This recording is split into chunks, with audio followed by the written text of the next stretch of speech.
Did he lie or did he admit it? Yep, he lied. You knew right away. And I was like, you're lying. I know you're lying.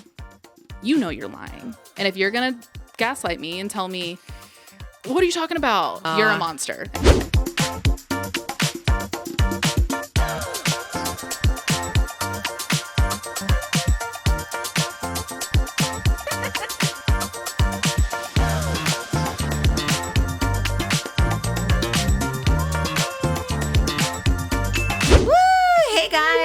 Welcome back to the Just Trish podcast. Today it's not Just Trish, it's Just Trish and a blast from my past. Kristen, a blast from the past. It's so good to see you, dude. It's crazy to see you. 2018, 19, how many years is that? 6 years? 6 years. I know. I was like nervous. I was like, oh my gosh. Oh, I was nervous too. I was really nervous. Like driving up here, I was like, Leanna, like I'm freaking out. Wait, really? Yeah, because you do podcasting. You've done it 4 years now, so. Yeah. I don't know. I guess I don't know. I was just nervous. I haven't seen you in a million years. So. I know. And I feel like even when we saw each other, because we saw each other, like 2018 was like the big year we saw each other. And we saw each other again in 2019. And I feel like both those years were just like trauma years for me. So yeah. I was a little chaotic. I feel like I blocked out a lot of the past few years of my life. So it's so interesting. We were talking about that right before the podcast, how you're like, even childhood, you said that you've like blocked stuff out. Mm-hmm. And I've never heard that before until recent. And like a lot of people experience this. It's so common. I mean, like I was just saying, it's a thing that the brain does with trauma. And do you ever feel like it kind of pulls you out of your identity that you were as a kid? Oh, yeah. Like even the adults around me would be like, oh, when you were a kid, you used to do this, this, this. And I'm like, I don't remember that. That doesn't feel like me. Mm-hmm. And sometimes I even look at like baby pictures and I'm like, that's me. Oh. Because I don't remember that time of my life. Different person. When I look at like school photos, I like have no idea who that is. I'm just like, oh, that's so. And like people do chalk it up. They're like, oh, she's lying. She's this, whatever. It's like some things I just don't remember. And sometimes they come back and you're just like, oh, was that my life? Like it's so bizarre. I'm in a therapy called EMDR. I forget what the acronym stands for, but it's a lot of reprocessing of the brain. So memories will actually come back. No. And it's like, that's a whole other podcast episode. It's like a whole moment. How? Yeah. Like what's like the science behind, like what's the. So EMDR is really good for like PTSD, people that have PTSD. And it's like eye movements where I literally follow like a light across the screen. I do it over Zoom, but like people who do it in person, it's kind of this like bar of light that you follow. And the eye movements, don't quote me, I'm not a therapist, but it's something like it rewires the way the neurons fire off with association of a certain memory. Oh my gosh. So then you go through it, and it's really different from talk therapy because you're not talking it through. You're just kind of forced to sit with it with these eye movements, and you tap. It's like bilateral stimulation. It's super sciencey, but it's really cool. Wait, so how did you even like think? Like, did someone refer you to specifically do this type of therapy? No, not really. I just it was 2020. I needed a therapist so bad. I feel like we all did that year. Like we're all stuck at home. And my manager, she was like, oh, I have a really good therapist. And I thought it was just going to be like general therapy. And it ended up being an EMDR specialist. Wow. And I didn't even know what it was at first. And we had our first like onboarding call, and she obviously asked me all the questions of like my past, and she's like, I actually think you'd be a really good candidate for this. Wow. It's been 4 years now, and I'm a different human. Really? So it actually helped you? Because I would think it could be like triggering to remember certain things. Well, it is. And then with the work that you do, it is uncomfortable like in the moment, and the sessions that you're really like getting in the nitty gritty, but that's what that reprocessing does, so that when you know, because you can't erase anything. Right. All the traumatic things people go through. You can't erase it. But when you remember it, you've done the work to kind of rewire your, like, what's firing in your brain. Wow. So the triggers aren't as strong. That's why it's good for people with PTSD. Wow. And did you always know you had that, like PTSD? Or did you ever think like, oh, I'm fine. I'm normal. Like everything's fine. I always thought I was fine. And my sister, she's been in therapy for years too. And she's always been like, you need to go to therapy. Like, she remembered things you didn't. Exactly. And I'm like, I'm fine. Yeah. And then 2020 just like put my ass in check. And sorry, can I cuss? Yeah. Go ahead. Cuss, do whatever. Yeah. Put my ass in check, and like I had no other option. I had to go to therapy. Were you here in 2020? Were you in LA? Yeah. So this is when you're living with your girlfriend, your two friends from childhood. Yeah. So it was like right after my breakup, that was January, and then lockdown started in March. Oh. And I lived alone at the time because they had just signed a lease with somebody else. Oh, no. Because I was living somewhere else. And I had to get an apartment alone, which was fine. Like, I'm grateful I was able to do it. But, you know, I'm fresh out of a breakup. We're all isolated. Oh, my gosh. For COVID. And then I'm like mad depressed. And I was like, ugh. Oh, my God. That It would was be brutal. Especially because how long how long was your relationship? It was like 5 years. 5 years. Yeah. Like, so most of your adult life at that point. And early 20s too, which are like so developmental. Oh, yeah. And then to like not explore yourself in those years. It's crazy. I can't even imagine. My first relationship was literally at 30, so I have no idea what it's like to be in a relationship young, especially one where you're like living together. Yeah. Is it like, do you think that was, again, I don't want to put like trauma into you, but was it something where you're like, I don't know how that happens when people get in young relationships. I don't know. I don't regret it for like at all. Yeah. I think it was something, I don't know. How do I say this? I've kind of always been a relationship person. Yeah. I think it's just the way I move. So I don't know. It was normal for me. Mm-hmm. But in hindsight, I do wish, and like any early 20s people out there listening, I wish I stayed single. Like those were the years to like learn so much of your independence and yourself. And I feel like in those years, as I'm naturally learning that, I was learning it with the association of another human. Yeah. So then when we broke up, I was like, who the fuck am I alone? That's terrifying. So did you just in a podcast I heard of recently, because I love your podcast, Advice Podcast. I can't believe you listen. I love it. And I can't believe you've gone on 4 years. It makes sense. But I was like, 4 years, it's crazy. But you're talking about the difference between like young relationships versus relationships now, and like the intentions. Like you said, I never even asked questions like, do you want children in my early relationship? But now that's like your first thing you ask people, or along those lines, the same questions.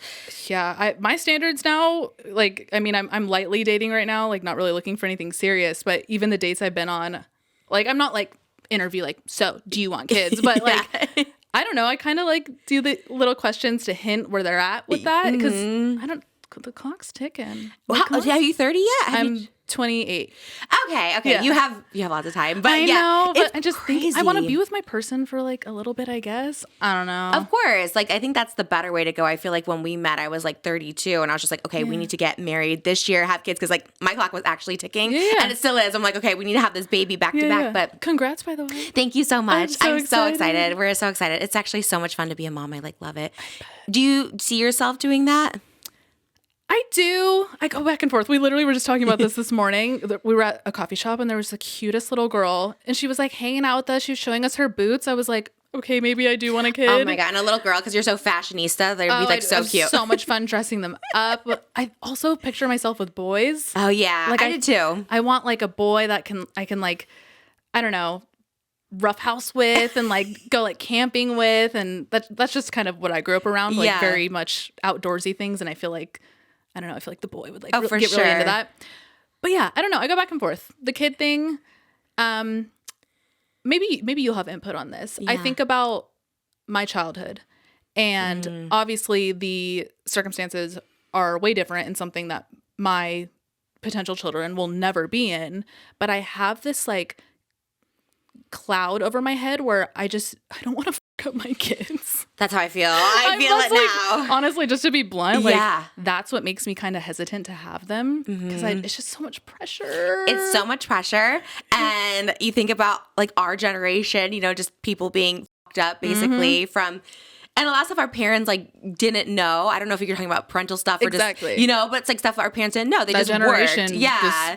It's crazy. It's a lot different. So I think because we've gone through stuff, I'm like feel a little more empathetic. Right. We could raise a better generation. That's where I go back and forth. I'm like, well, since I'm already conscious of it, I'm probably not going to be that way. I think so. I was always told, like, stop crying, keep your emotions. You know what I mean? Yep. And I think now it's like, why are you upset? Like asking those questions. I think we can make it better. I felt the same way, especially even now. A lot of the stuff I defer to Moses, because like maybe you're better at parenting than I am at this certain things, because it's definitely difficult. But that's especially you have that partnership. Yeah. Where you're able to kind of like lean on each other and pick up where the other one feels like. I think that's the biggest thing is like a good partnership. But you do see yourself, like you said, you're a relationship girl, like being in relationships. Absolutely. I love love. I really do. I I recently got out of a relationship, and that taught me a whole lot. Yeah, you talked about it too. I was kind of surprised. I thought you'd keep, and not that you were super public, not like your last relationship. I thought you'd keep a lot more, but you were talking about all of it. You're like, let me tell you. Because I was so sure. I was so sure that like we were, I've known him like all my life, not all my life, since I was like 18. So like 10 years. Yeah. And I was like so sure he was the one. And the motherfucker cheated on me. That's crazy. Was that you've been in 2 serious relationships? Or 3. I had a high school one. Yeah, it was 3. pretty So serious. 3, which is wild at 28. I know. And this was the first time you were cheated on with this last relationship, this 3rd relationship? I was cheated on in my high school relationship too. Okay. So but that was like kind of like looser terms. Right. It was like towards the end. Yeah, this was like literally, I was visiting him for like 3 weeks, came home 3 days later, cheated on me. How did you find out? I literally was laying in bed one night and I could not sleep. And I already kind of struggled with sleep, but like this was different. Mm-hmm. And I literally like sit up and I'm like shaking. And I was like, I need to call him. Like something's up. Like it's just in my gut. And I called.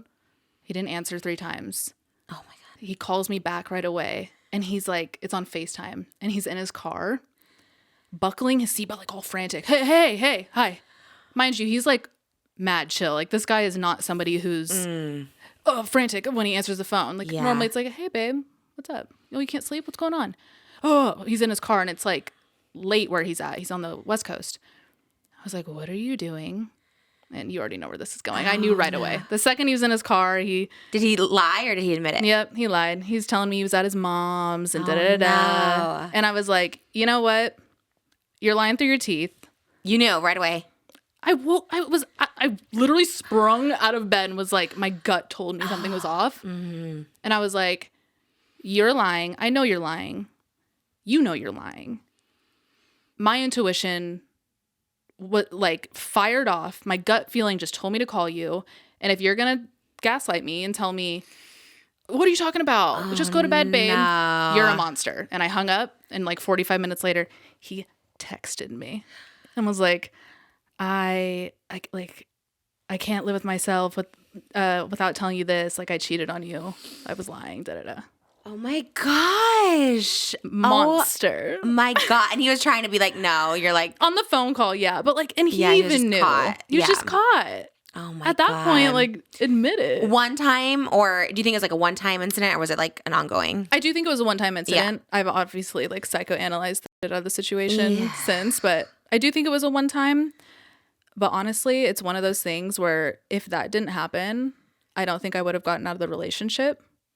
I think I needed something like that to like cold turkey, like cut me off and get out of that situation. Because why? It was like not healthy? Yeah. Really? Not healthy. That's for more personal reasons. Yeah. I'm willing to tell you after the podcast, but like, yeah, not, that's Is his he business. An influencer? No. Okay. That's what I love though.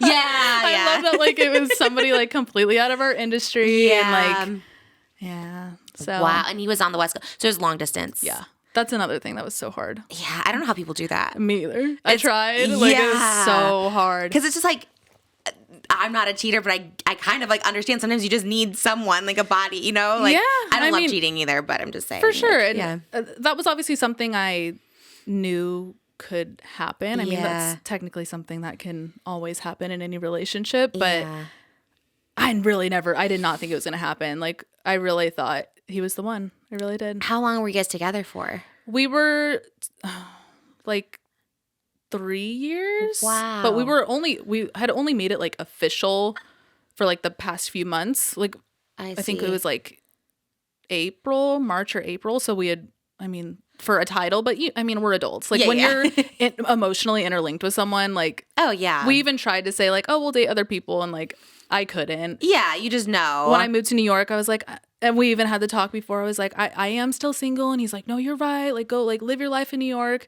But I still couldn't. Yeah. Because I was tied across the country. Oh, yeah, for sure. I feel like we were just talking about this the other day. Like, as soon as you start, like, hooking up with someone, I feel like it should be kind of set that you're not seeing anyone else. Yeah. Right? I don't know. I agree. I think there's so many people with different opinions on that. But, like, I relate to you on that. I'm definitely someone who's, like, I'm not going to say, like, if we hang out one time, we are exclusive. Yeah. But, like, I don't know, sex specifically, I'm very sacred with that shit. And like that's another reason why cheating sucks so bad, because I'm like, you not only betrayed me and lied about something, but like you shared your body with someone else, and like we share our bodies together. And put you at risk, and now you're exposed to someone else that you didn't want to be exposed to. Exactly. I agree. I'm someone who's really promiscuous, and I still think that's like an ick. I'm just like, no, if you're like dating someone and they don't get the choice to like be open with you, like it's like ick. It's so disrespectful. So that was it. That one time you're like, I'm done. That's the thing. The second that type happens to me, I'm like, it's easy to cut off. That's good. That's so good, because I feel like so many girls hang on. I feel like I've hung on so many times to cheaters. I get it though. I mean, like it's hard for your brain to wrap around with something like that actually happening to you, and then you almost don't want to believe it. So of course, like I see why people hang on to that stuff, but I don't know. I mean, I talk about it a lot on my podcast too. Like, no contact is the way to go after shit like that. Nothing. You haven't talked to him since? Here and there, because I wanted to ask him if I could talk about it on the podcast, on my podcast. Oh, wow. Oh, my God. Okay, respectful. I just wanted to be respectful, you know. And he's like, yes? Yeah, he was like, it's your truth. Like, I get it. Wow. Yeah, I know, it was wild. Oh, my God. It makes me like him, though. I was like, wow. I watched we back together. Yeah. I was like, he's like owning up to him, being like, yes, talk about He's it. Perfect. Oh, that's how I think. I'm like, it was a one time. I'm like, I'm bad with that stuff sometimes, with the toxicity of it all, but. I get it, though. I think about future me a lot. Yeah. And, like, the standards that I picture future me having, and I try to like live my days and my decisions with her in mind versus what I want like in the moment.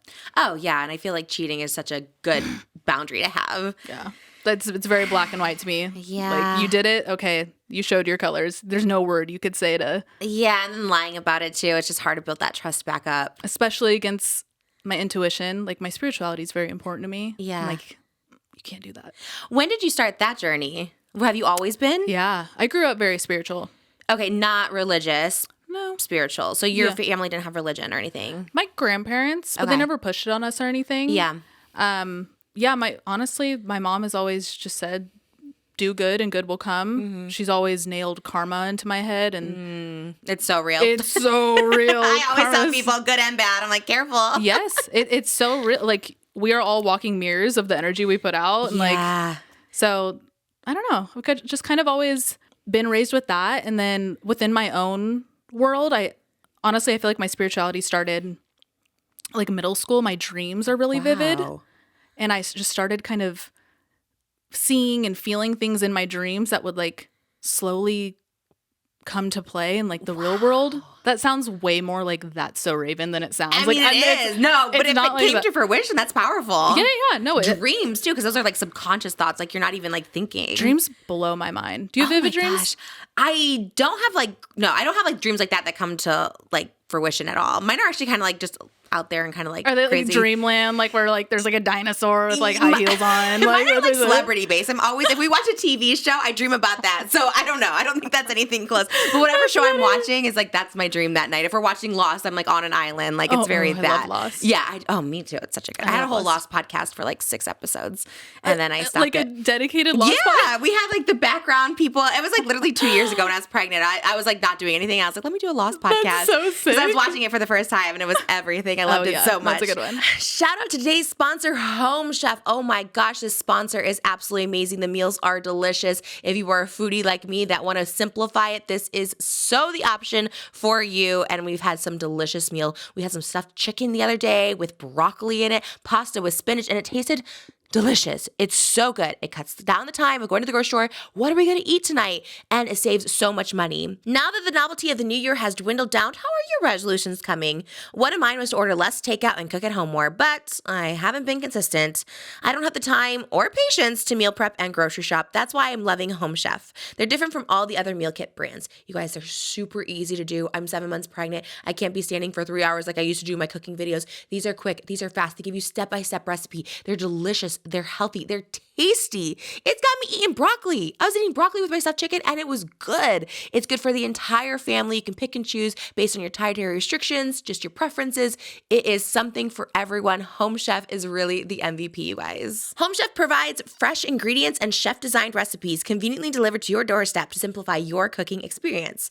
Whether you prefer classic meal kits with pre-proportioned ingredients and easy instructions, speedy recipes ready in less than 30 minutes, oven-ready kits with pre-chopped ingredients, or quick microwave meals that assemble in minutes, Home Chef has you and the entire family covered for delicious meals without the hassle. Home Chef has over 30 options a week and serves a variety of dietary needs, so you don't have to worry about what to make ahead of time. Not only is it convenient, but it's economical too. Home Chef customers save an average of $86 per month on groceries. That's just grocery shopping. Think about all the times you order food through one of the apps. You're going to save even more money. For a limited time, Home Chef is offering my listeners 18 free meals, plus free shipping on your first box and free dessert for life at homechef.com/Trish. That's homechef.com/TRISH for 18 free meals and free dessert for life. Homechef.com/Trish. Must be an active subscriber to receive free dessert. But okay, so your dreams when you were a child, like, what would they be about? Were they like fantasy dreams or were they reality where they felt real? You're like, this is going to happen? Reality. I don't really have fantasy dreams even till this day. Oh, wow. Like, I don't really dream of anything. I don't want to say unrealistic because there's some like crazy, but I don't have like La La Land dreams. I don't have like, oh, I went to the mall and like saw Justin Bieber. Like, I don't have like fun dreams. That's mine, yeah. Right? I know, I need that. I need one of those. It's like sometimes I wake up exhausted from the types of dreams I have. But what's one? Oh, this was a recurring dream I had like probably age 6 to like 12. And the dream was outside of my grandparents' house. A lot of my dreams are at my grandparents' house too, for whatever that means. I was running down the street and I dream about aliens a lot. There was these like 2 big aliens, super gray. Gosh, I wish I could like draw them for you. But like super gray, and they're moving slow. But like, you know, in dreams when you're trying to run away, like, oh, it's Are you moving slow too? You're not running? I'm running fast, but like not fast enough. Like they're just about to get me. And I'm running. And I turn to go into my grandparents' house and I'm banging on the door like, Grandma, Grandpa, let me in. And my grandpa opens the door and I see my sister and she's like waving like, come in. And I run to the back of the house and then near this closet, and then I wake up. So for years, I would have it recurring. I really didn't know what it meant, obviously. And then this was probably like 5 or 6 years ago. My sister also has really vivid dreams. And we were just randomly talking about them. And I told her that one. And she like stopped and she was like, I had reoccurring dreams that started in the closet that you and I had just ran into. Oh my gosh. Like a continuation dream. Yes. Oh my gosh. And she would like, then we went out of the closet and she'd like open the blinds, like split the blinds, and the 2 aliens were walking up to the house. And then she would wake up. Oh, wow. What do you take that as? Like, I don't know. You don't, because like, could it be, is it like literal or do you translate it as like, okay, figuratively? Because like right now we're experiencing aliens. Like they're here. I'm like, is it going to happen? I don't know. That's so weird. And like, were you scared? Like when you would wake up, would you be panicked? Not that I remember. Okay. I think I was able to know like I'm okay when I would wake up. You know, that was a dream. That's not happening right now. I'm safe the second I open my eyes. That's kind of like something I feel a lot when I have a scary dream. The second I open, I'm like, oh. But 6 years is a long time to have a recurring dream like that. Yeah. Did you ever talk to anyone like a dream specialist or even a therapist? Like, what is this dream? Or Google it at the very least. Googling it has sent me into spirals. Oh, I really? cannot Google my dreams anymore. It bad? What do they say about it? Just like, there'll be stuff about like your health. And I have like crazy health anxiety. Like the second I can't Google symptoms of things. Are I'm you like, hypochondriac? Yes. Oh. I can't. Like I can't Google anything. So Yikes. I don't know. I've kind of come to like my dreams now. I don't really translate them for what they are. Cause like, you're right. The alien thing, like, how do I take that? Yeah. There's not aliens outside. The second I wake up, I'm fine. I go off the emotion it gives me. Mm-hmm. So like to translate that, those years of my life that I was having that one, a fear-based dream, I think my psyche was just, you know, making me feel the fear that I was feeling in my reality in like my childhood. As a child, yeah. You know, I think it was just like feeding into my subconscious while I was sleeping. Right. It's like I don't know. coming to you in your dreams. Yeah. Interesting. I don't know. It's so weird. What was your, as a child, like what would you say did you struggle the most with? Was it like home life, school life, just yourself, anxiety? Home. Interesting. Yeah, I never wanted to be home, and friends became my family. I loved school because it was when I got to get away from home and I got to be with friends. And I mean, that's why like I'm still so close with Leanna and Alex and our other friend Bree. Like, they're my family. My friends became my family really young, and yeah, that was kind of it is amazing. Yeah, it's like, but you go home because you said you're going home soon for the Super Bowl, so you go home and see. For sure. Yeah. Like I love my family.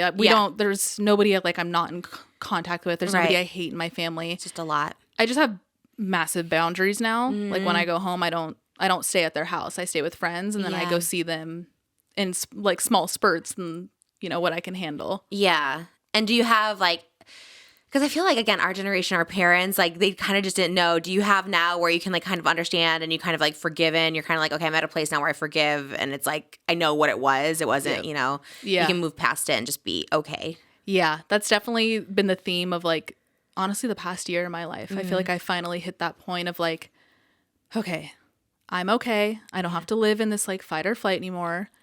What happened, happened. I feel like I got my power back.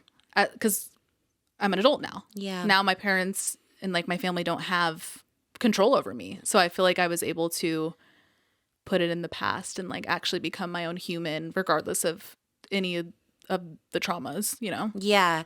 What would you give advice to people who like have gone through that same thing and can't get past that stage? Oh, think about future you. Think about, I mean, it's definitely case by case with certain things, certain traumatic things. Like, what's traumatic to me might not be traumatic to you and vice versa. But I don't know, something that helped me get through the way I was treated as a kid was the people who treated me like as a kid. They're not living their lives with guilt. They're just living fine because they're capable of that negative behavior.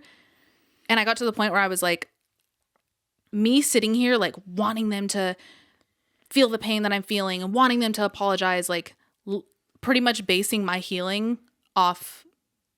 Is this making sense? Like basing my healing off them one day, like taking accountability of that they did. Like apologizing. Maybe one day they'll apologize. You can't live for that. You can't base your healing around like the potential of someone actually admitting that they did anything wrong to you. Because 99% of the time, an abuser or, we'll use that as a general term, I guess, is they're not going to take accountability. Oh. If they were, they wouldn't have done that in the first place. Like, it's so true. Or even manipulators or anything like that. Like they really just don't. And if you like wait for them to come around, like one day, it's just, I guess not to weaponize karma, but in that sense, like it's a what goes around comes around. Exactly. So you just know they're living, if they're capable of putting out that negative energy and just living their life, like there's obviously some other stuff going on with them that's not great. Exactly. That's God, you said that better. Too. I feel like I couldn't spit that out. No, you were saying it perfectly. And I feel that on like a different level too, just with people I've encountered in life. And I'm always like, no, but they treated me bad and they never understood and blah, blah. And it's just Which is so valid. Yeah. Like, and honestly, that's a good point. Like, also allow yourself to have that anger. Yeah. I think that's a big part of getting over things is either people are like, oh, like snap out of it. I need to get over it. I need to just get past this.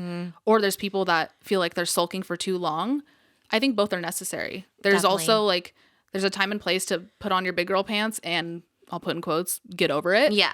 But it's also really necessary to like sit and feel it. For sure. And like process it. Oh yeah. Because people are victims. I mean, there's a chance you are the victim in the situation, but it's really just, like you said, am I going to just continue this while other people are just like living their life or try to, I guess get past it. I guess like, ultimately when I got into this like spirituality just a few years ago too, it kind of made me feel better to feel like, you know what, it's like the energy you put out from like sitting and sulking and thinking about this, like it's eating me up. What is that saying? It's like it's like drinking poison expecting the other person to die or something, you know what I mean? Yep. And it's very much that sort of same situation. How did that, like, as a when did you start influencing? Like, did you work? You went to FITM. Yeah. How'd you know? Yeah, I knew. Even back then when we knew each other in 2018, I remember you were like very fashion. Oh, yeah. And so you went to FITM. Were you like 18 when you went there? Yeah, I went right out of high school. Uh-huh. And I started in San Francisco. They used to have a campus out there.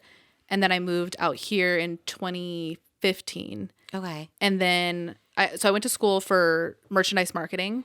Wow. And I wanted to be in like the backside of retail. And the first job I got out of college was, do you know Ted Baker? Yeah. The like London it was very a big brand with like, they had like little bows and stuff on them. Yeah. Exactly. Mm-hmm. Like very like London classic, like the Queen wears it or some shit. Okay. I didn't know all that. I don't know. I actually have no idea. But like it seems like British. It's British. Yeah. Makes sense. Just put it out there. Right. I worked there out of college, and the job I got, I was an allocator. So I pretty much worked with product, and based off like demographic, past sales, trends, and just so many other numbers, I would send product to certain places based off like what that place needed. If like I wouldn't send a fur jacket to Florida. Right. Like that's a very simple way to put it. But so I went to school for that, and I loved it and I was good at it. But at that point in my life, I was like 20, and I was sitting at my desk and I was like, okay, like I got the job I wanted, but like now what? Yeah. I kind of just like, I feel like I capped out my dream at 20. Yeah. Which like, I guess I didn't expect of myself. Right. And around that time I was, growing on social media, and I told myself I will quit when my AdSense, like my estimate AdSense is the same as my paycheck at TED. Oh, wow. And then I quit. How long did that take? I think like a year. Wow. Yeah. That's wild. So then I left. So left the corporate world. So what year is that? 2016. 2016. So when we had met, you were like full-time influencing for like 2 years. Yeah. Oh my gosh. Were you like vlogging a different every day? human though. Yeah. No, it's wild. Even now talking to you, it's like so surreal, because I feel like even when we knew each other back then, it was like we talked for like. It was like in a flash of a second. Like, hi. Literally, yeah. I just remember, probably have such different, perceptions. Perspectives. Yeah, perspectives for sure. Because I was like, I just remember, I don't know. To me, that was all a blur. 2018 is definitely a blur. But Heard. I always just remember just like we never had beef. I will say that. I feel like I had beef with everybody in that particular group, which I wasn't trying to at the time. But I feel like we were always like good. We're always just like, hey, good to see you. Yeah, like, just like passing by. I know, which is like crazy. I always just thought of you as like very quiet and chill. Yeah. But now like hearing you like on your own podcast and here, I'm like, oh my gosh, like you said you love long format. And I was like, God, I always just think of you as being like so quiet, like from back in the day. So like listening to your podcast now, it's so different. Do you think you're different now than you were then? Absolutely. Yeah. I was just going to say like valid that you thought that back then, because I was. Yeah. I did have my head down, and that 2018 was the first year I really started to feel anxiety ever in my life. Wow. It just kind of like came out of nowhere. I don't know if it was just like my frontal lobe was developing or something. I don't know. You're like, but okay, this is a lot. that was like kind of the start of my anxiety journey. So I feel like my personality It was different. Oh, so that was the first. So you didn't have anxiety as a kid? No. Which is, So that's how old been are hard. you in 2018? You're 25? No, you're 28 now. So you were 23. Oh my God. 20, I cannot do the math. I can't either. What is it? 22? 22. Wow. 22, 23? Yeah.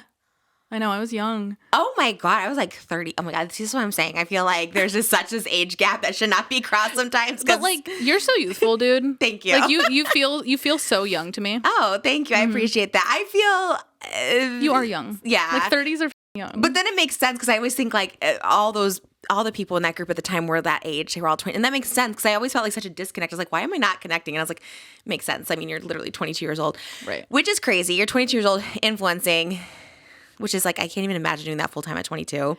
And what do you think caused the anxiety, like specifically in 2018? So you've done it for a couple of years. You're in the relationship. You're fine. Yeah. I think honestly, once I made the switch to social media, I mean, I was so used to a corporate job, something where it was a routine and it was a guaranteed check, and it was, you go in, you do your job, you leave, you can clock out and like kind of have your own life. It took me a few years to really understand the freelance industry and like be comfortable with it, with the unknown of, you know, not necessarily knowing what your next job's going to be or having to constantly like upkeep with trends. And I actually want to talk to you about this. Like, I want to know your perspective on living your life online is crazy. We all know that now. How do you protect yourself living your life online, for lack of a better word, exploiting your humanity? Yeah. And I'm not saying you, I mean all of us, all influencers, exploiting your humanity to a degree. But how do you protect yourself?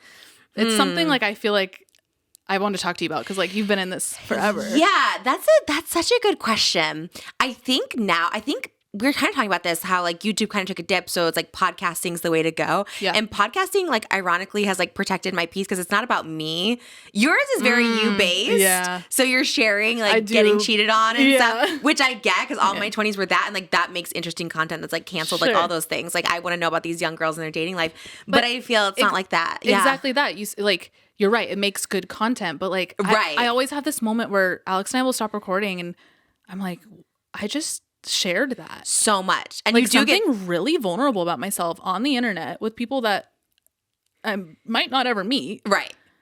Like, I don't know. To judge you and opening it all up. Yeah. And analyzing and then trying to find who you're talking about. And yes. Oh my gosh. it's very scary. I wouldn't want to be a young influencer now. I mean, I did all that in my 20s, but I think the older I got and then like once I got married, I was like, okay, my content's not so me based. Right. So I think I feel better now with like, I feel so much better when it's not, because I stopped doing like personal little stuff like that like a few years ago, I feel. And I feel like it's, I mean, I share like my family, like my like my birth and stuff like that. But to me, it's like very, I pick and choose what I share. Yeah. As opposed to sharing everything like I used to. But yeah, I mean, I definitely pick and choose some things, but I don't know. I just always want to know the perspective. I haven't asked anybody else that.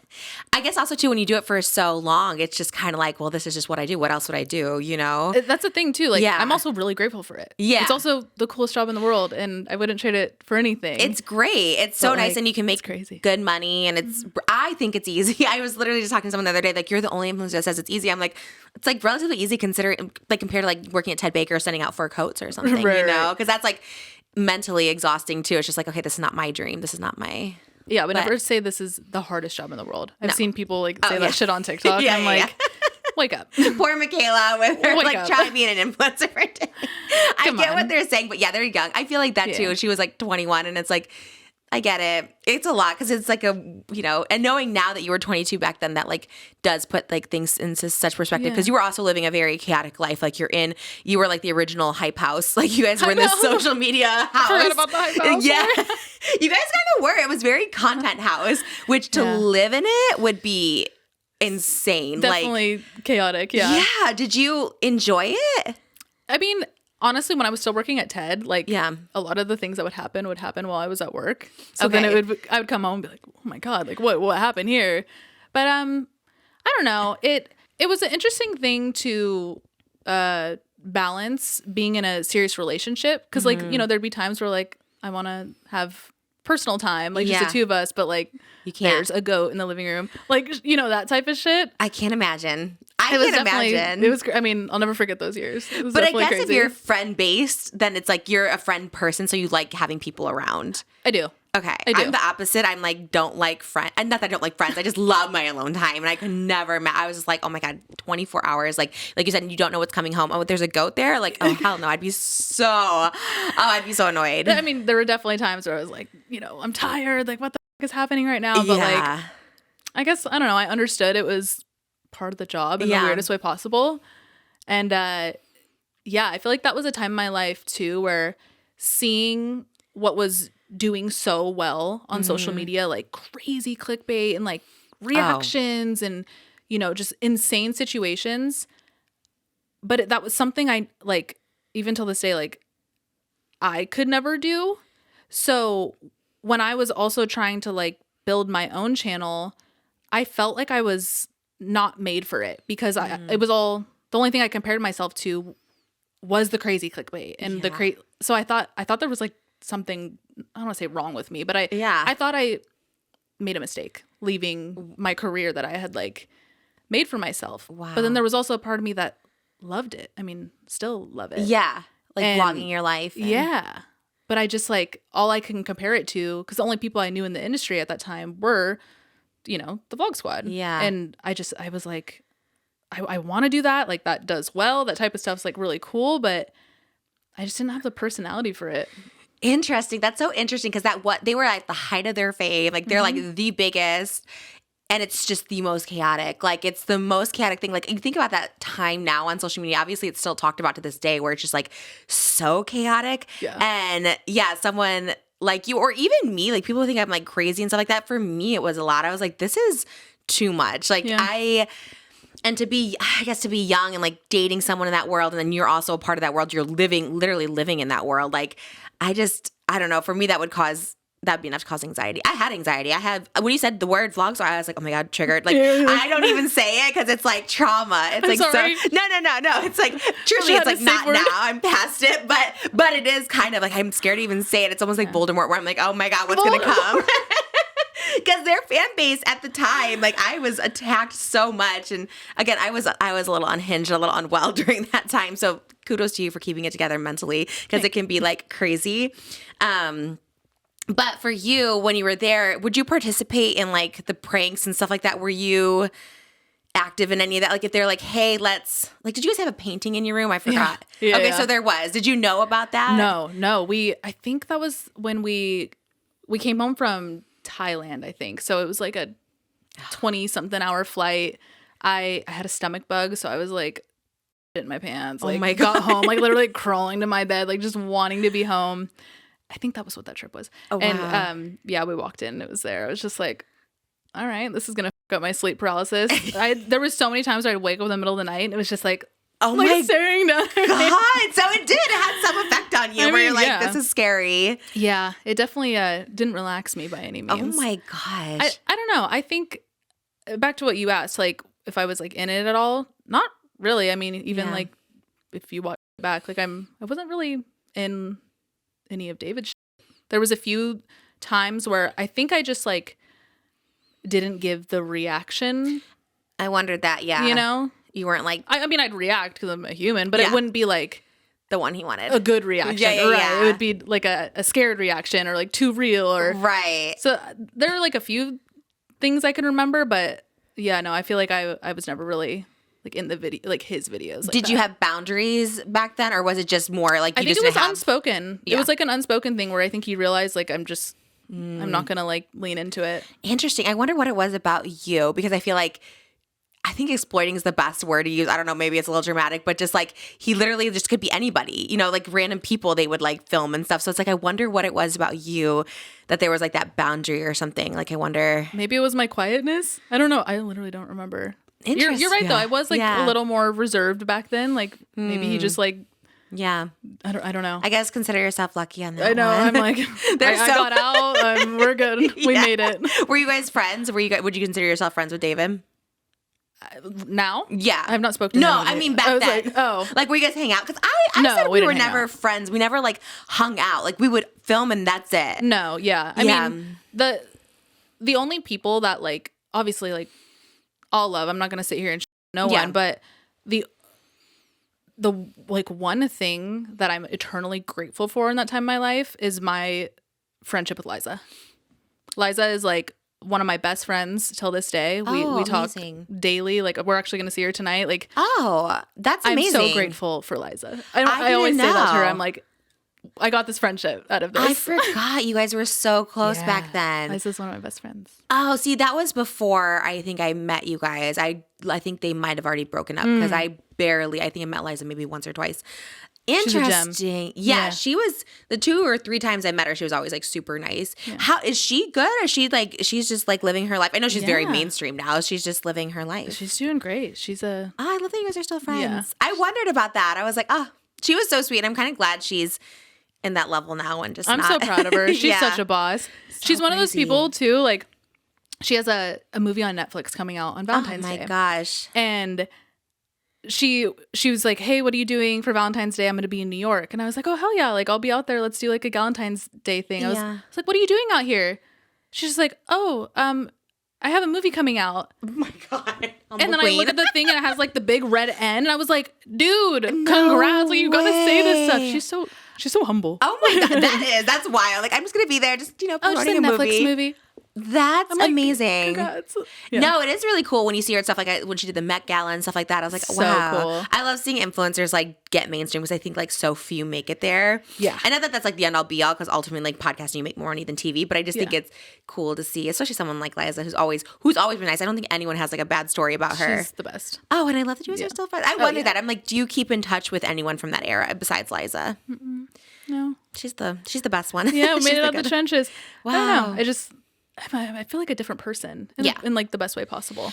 No, I just did an interview with this like magazine and they were bringing up so much of the Vlog Squad days and I'm just like, this was only a few days ago and I still feel weird about it. I'm like, do I ask them to take it out? Like, I just don't love talking back. Like, you know what I mean? Like, there's just not talking bad, but also just like thinking back to that time. Cause I'm just like, I don't really feel like that person either. And I forget a lot of the stuff. So I really don't want to like go back. Cause I feel like there's so much stuff where I see and I'm just like, I kind of forgot about that or that. You know what I mean? It's just, do you do the TikTok live? No. You never do? No. I see a lot of them on the live now. I'm so bad at TikTok. Wait, you're so good. Your TikToks are good. I'm really not. I see a lot of people doing the live right now, and like I see it being pushed, and like I got an email the other day that was like saying like you can make hella money from it. That's the one thing about this job that I'm so bad at is like the business side of it. Really? That kind of like what we were saying earlier, living your real life online. Mm-hmm. It's hard for me to make it super businessy because I'm like, it's me. Like, it's weird to look at my person as a business. Yeah. That's something that's like super essential to do in this space too, but I'm really bad at it. Interesting. So who helps you with like your ads and your brand deals and stuff? We have like a small like mom and pop agency that helps us, but for the most part, like, I mean, everything in house. Like, we have an editor. Like, okay, that's kind of that. I have a manager with like brand deals and stuff, and that's kind of a, something I'm comfortable doing and whatnot. But as far as like the press and like I don't know, like I'm so bad at that. Really? I'm so bad at it. So you don't have like a PR or anything? No, I never have. Oh my God. So how do you, when you go on things or do other like projects, how do you get those? Or do people just come to you? Like you just answer emails? Well, my manager does answer the emails, but like her and I have been working together for like 7 years now. She's literally just like one of my friends at this point. But she handles a lot of that side of it for like brand work. But yeah, as far as like I don't plan content. Like I don't like even walking in here, like you had someone like shooting us the second we sat down. Like I have one photographer. Literally, I roll out of bed, like brush my teeth, put on a beanie, and then like sit in my living room with Alex and press record. That's kind of like a good way to be, though. That really is. It's like, I feel like this. I just try to make something because for so long, I love it. I never edited, I never anything, but I'm like, you know what? Let me put some effort into this, and it like. It feels. It pays off. Yeah, it's beautiful. I think I feel like with podcasting, it really is like my third. It's so cute. The Barbie. It's just kind of like this whole new.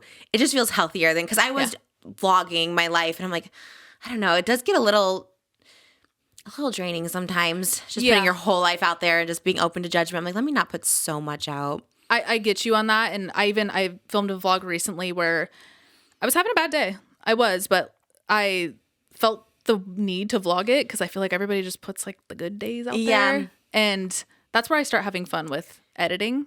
Like I did like a voiceover thing kind of explaining like the ebb and flow of life and like how a bad day is still a day and like above the ground and like that type of thing. That's cool. So you kind of give it like a creative. twist. Yeah. I think those are so important. I love when especially like girls, like young girls talk about it because you do look at yourself. And I've had so many young girls on lately that have talked about their mental health. And I'm like, it's so refreshing to see because you see someone like you that just like looks like they have it all together and everything's fine. And so when you put stuff out there, it just is like, oh, okay, there's other people. Like when you said I blocked out some of my childhood, I'm like, me too. Like I felt like seen and like I think it's important to put that out for sure. I think I put enough of that out with my life. I'm like, okay, you've seen the bad. You guys get it. Let me see some good now.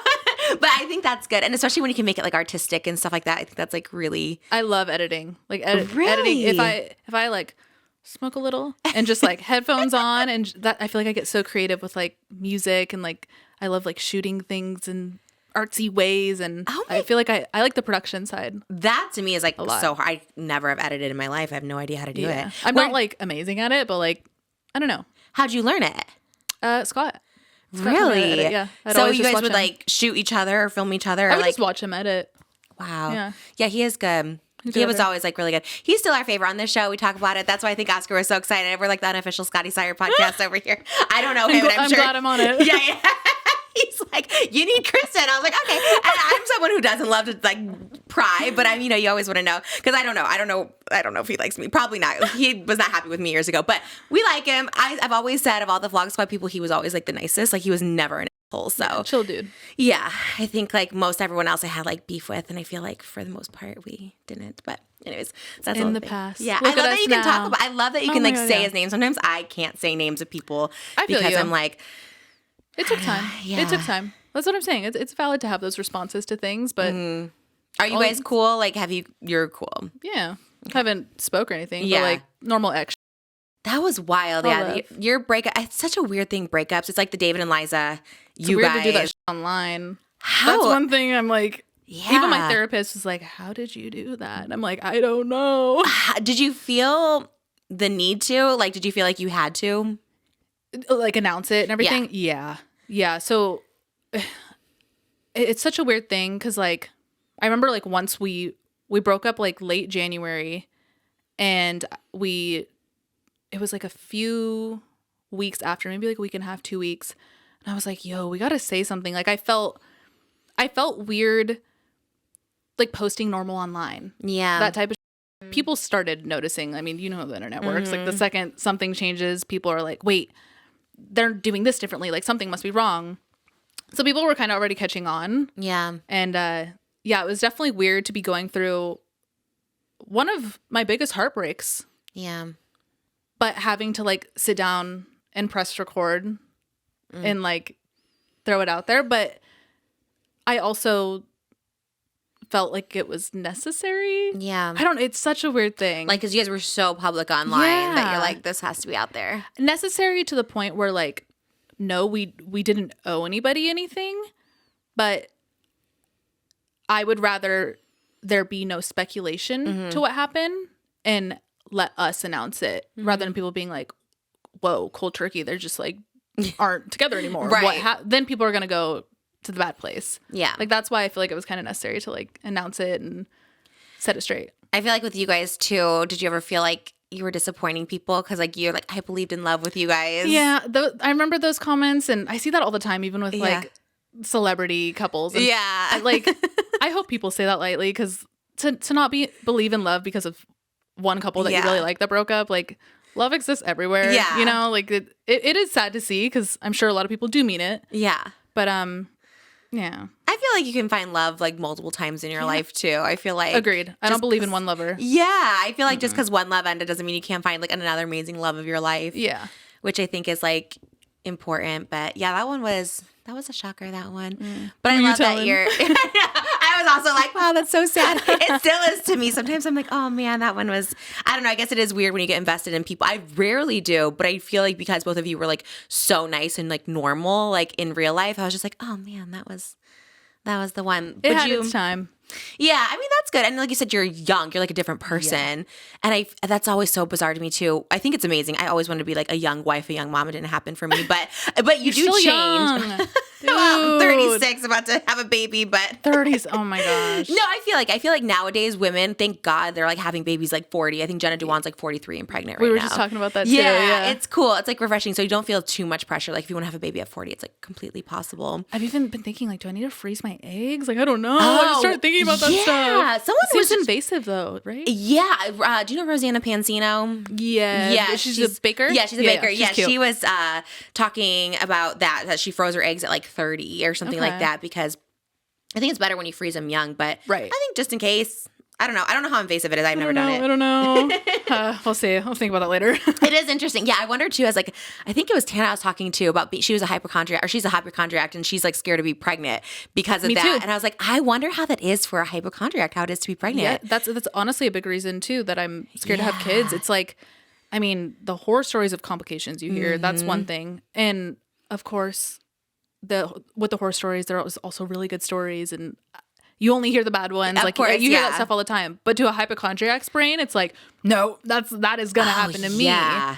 And I've even had dreams of like I I've had dreams where I'm like 7 months pregnant. Like I'm like showing, I'm big. And I go to the doctor and I'm like, oh my God, I don't want to do it anymore. What do I do? And they're like, you have to go through with it now. Like, and you had dreams like that? Oh yeah. I have pregnancy dreams a lot.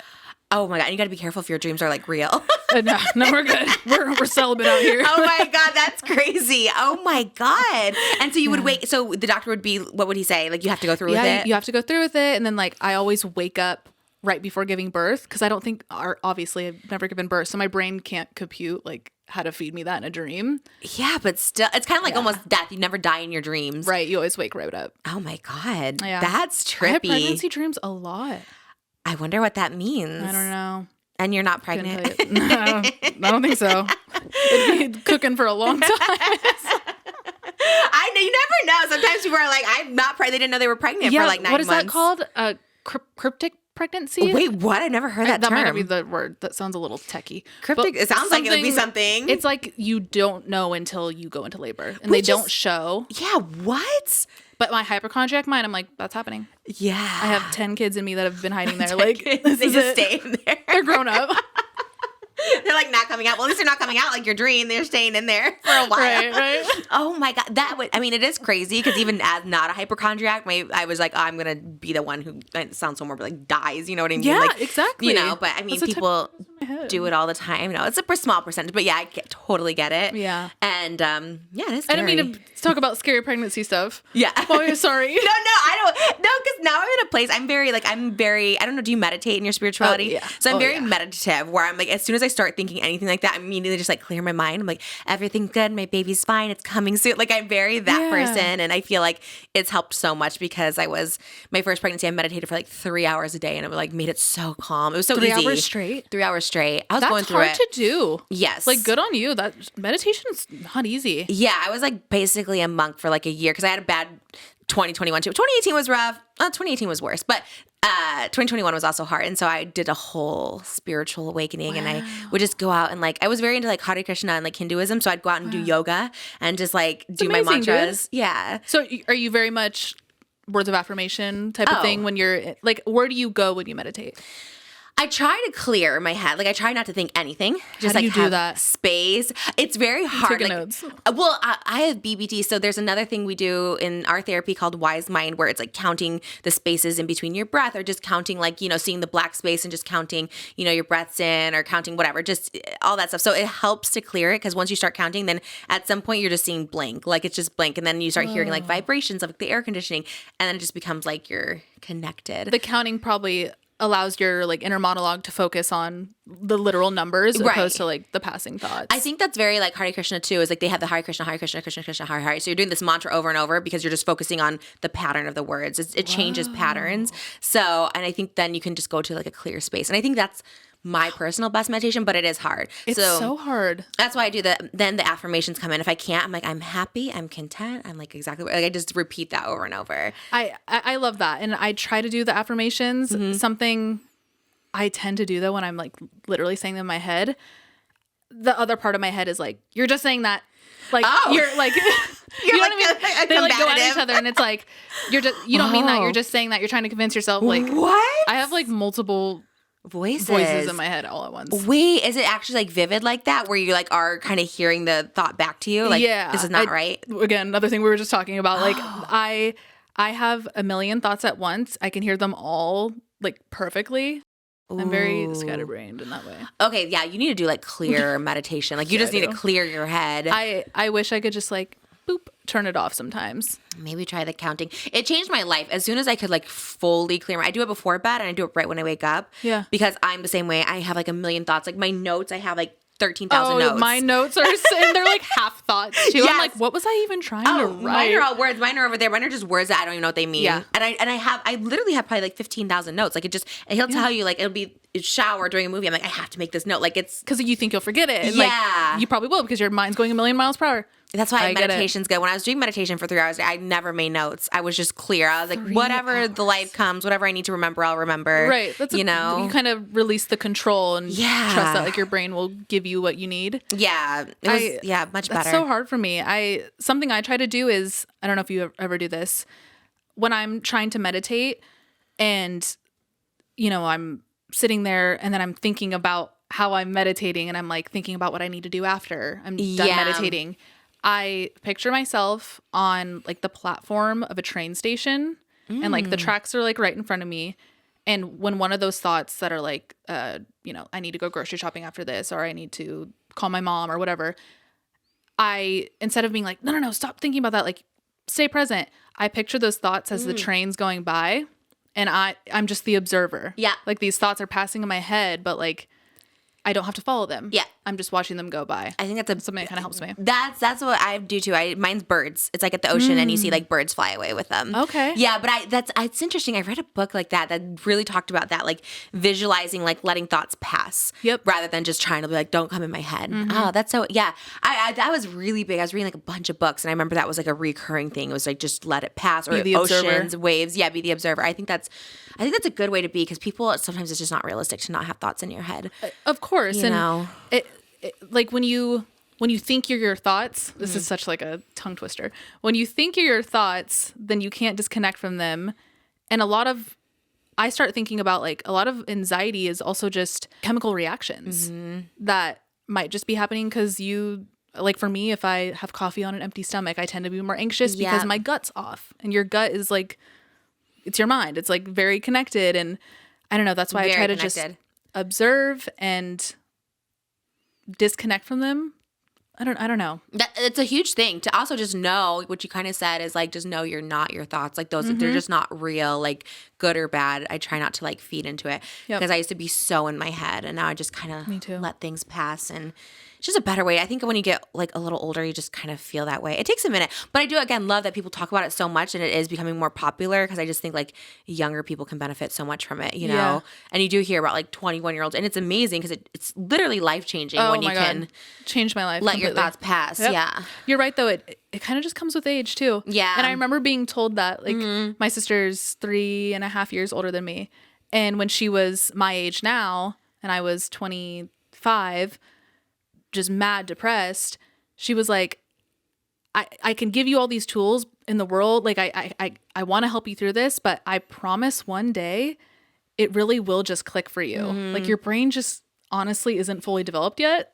Like I think it's like 25, 26. 25, that's what they always say. That's why they say like the dating, like if you're 40, don't date someone under 25 because you're like messing up their psyche. Completely. Yeah. And yeah, it did just kind of click one day. I feel like age really helped with that one. That's like one cool thing about older. Which sucks to hear when you're young. I know. I'm like, no. Like, I know. I'm a lot of times. Right. Yeah. I always tell people in their 20s, like, you won't even care about this when you're in your 30s, which is like 100% true. But of course, you're going to care about it. There's so much I don't care about that I cared about back then. Yeah. Oh, and that's like that is the great part. Even like being 30s, it's like I just don't care about like literally anything. And it is amazing. And then you wonder why. You're just like, oh, as you're getting older, you know, it's just like, I don't know, nothing bothers you. You're not in competition with anyone anymore. I don't know. The competition, that's huge. Like, I feel like a lot of my early 20s were the comparison bug. Yeah.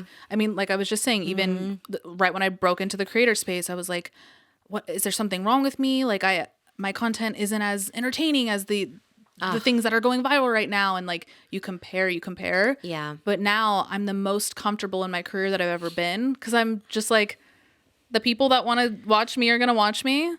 And the ones that don't want to, like, I don't care. I don't care to go viral anymore. I don't care. Like, it's just, you stop comparing. Like, I'm comfortable with just who I am, regardless of exterior validation. I think that's the best. That is the best thing and the best advice for every influencer, like young, especially podcasting is so big right now and like competitive is just like not compare. Because everyone's podcast, I do listen to quite a few podcasts. Everyone's is so different. Like yours are so different than like anyone else. Just like the stories you tell, who you guys are, you know, everyone just has such a different, unique thing. So I always tell people like, and if you try to be like other people, then that's when it kind of like f***s you up a little bit. People see through it now too.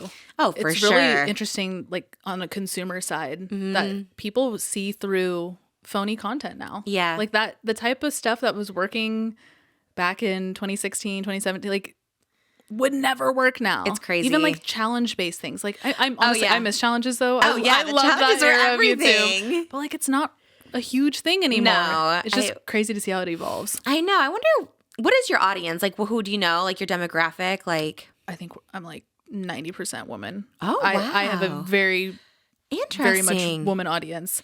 And for the podcast specifically, it's a lot of people our age. Okay. So it feels just like a big friend group. So it's not too young. Yeah. I'm kind of surprised because coming from the Vlog Squad, you would just think you'd have more male followers just knowing you from that group. I mean, honestly, once I was no longer associated with them, a lot of people dropped off. Really? So this is a whole new audience. It feels like it. I definitely like, so for advice, we have a Patreon episode every week, like a follow-up to our Monday episodes where people write in. And here and there, I'll get people that are like, I've been a fan of Kristen since like 2016, like since, the old days, So that I know they're there. But like, I also know a lot of people that are like, oh, I discovered you because I saw one of your clips on Instagram of this podcast. Like, you're good at the clips because that's how I saw it too. I would see it before because I have like a new account now. My other one got deleted, and I would see your clips pop up. So like whoever's doing your clips, I don't know if it's you or what. Like it does so well because it's in the algorithm, in the TikTok algorithm. You guys are so good. We gotta do that. We don't do that with ours. I have like no TikTok clips. We didn't do it till this season 4. Like, okay. I get it. You've got like an editor to do it for you. Yeah, it definitely helps. We need to get it. Oscar's so busy. He does it full time for Entertainment Tonight, so he never has. I get it though. We need to find someone who has some time to do it. But that's so cool. Yeah, his full time job is like making TikToks for ET. How did you meet him? We actually met each other. I don't know, like 10 years ago, 12 years ago. Yeah, I think he said he went to the Vlog Squad house. I think he said he did an interview there with the. Maybe I wasn't there. Maybe I was at work that day. No, I didn't remember either. And I was like part of that group, and I was just like, oh my gosh. He said he went and did like a whole interview with like everyone who lived. I think in that house. I want to say it was the one I knew you at. Were you at? You weren't at the Denny house. I was at Denny. Oh, okay. So maybe it was that, or maybe it was one. I don't know. He said he interviewed everyone, and it was very Maybe I wasn't there. Oh God, I hope I didn't meet him, and I'm like forgetting it. No, but I'm usually really good at that.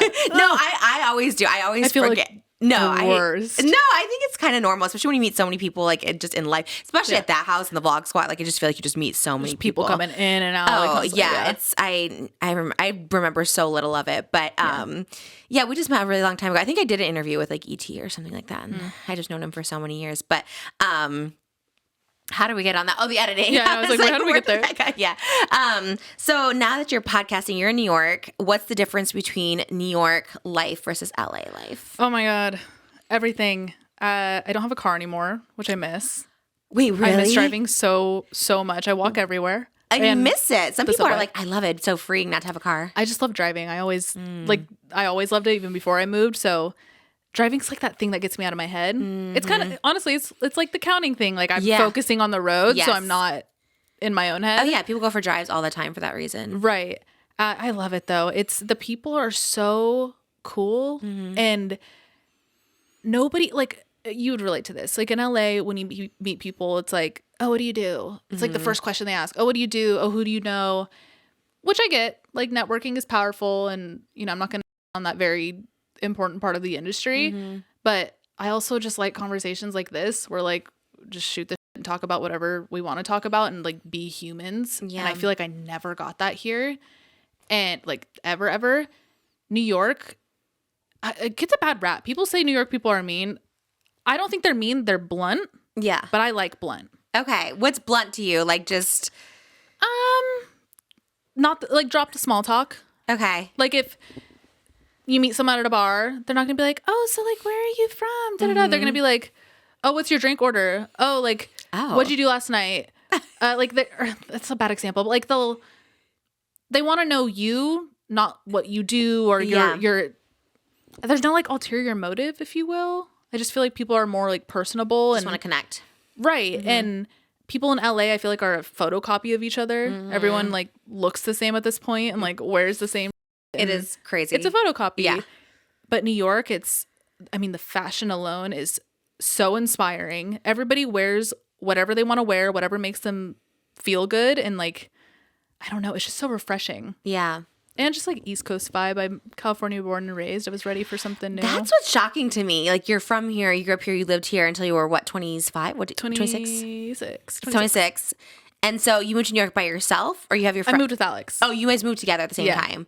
And what was it? Were you like, I want to do fashion, or what was it about New York? I've always loved New York, and I'd visited multiple times before moving there, but it was October 2021. I took a solo trip out there, and I was there for like 2 weeks, just like bopping around the city, eating. The food's amazing, walking around, like sightseeing.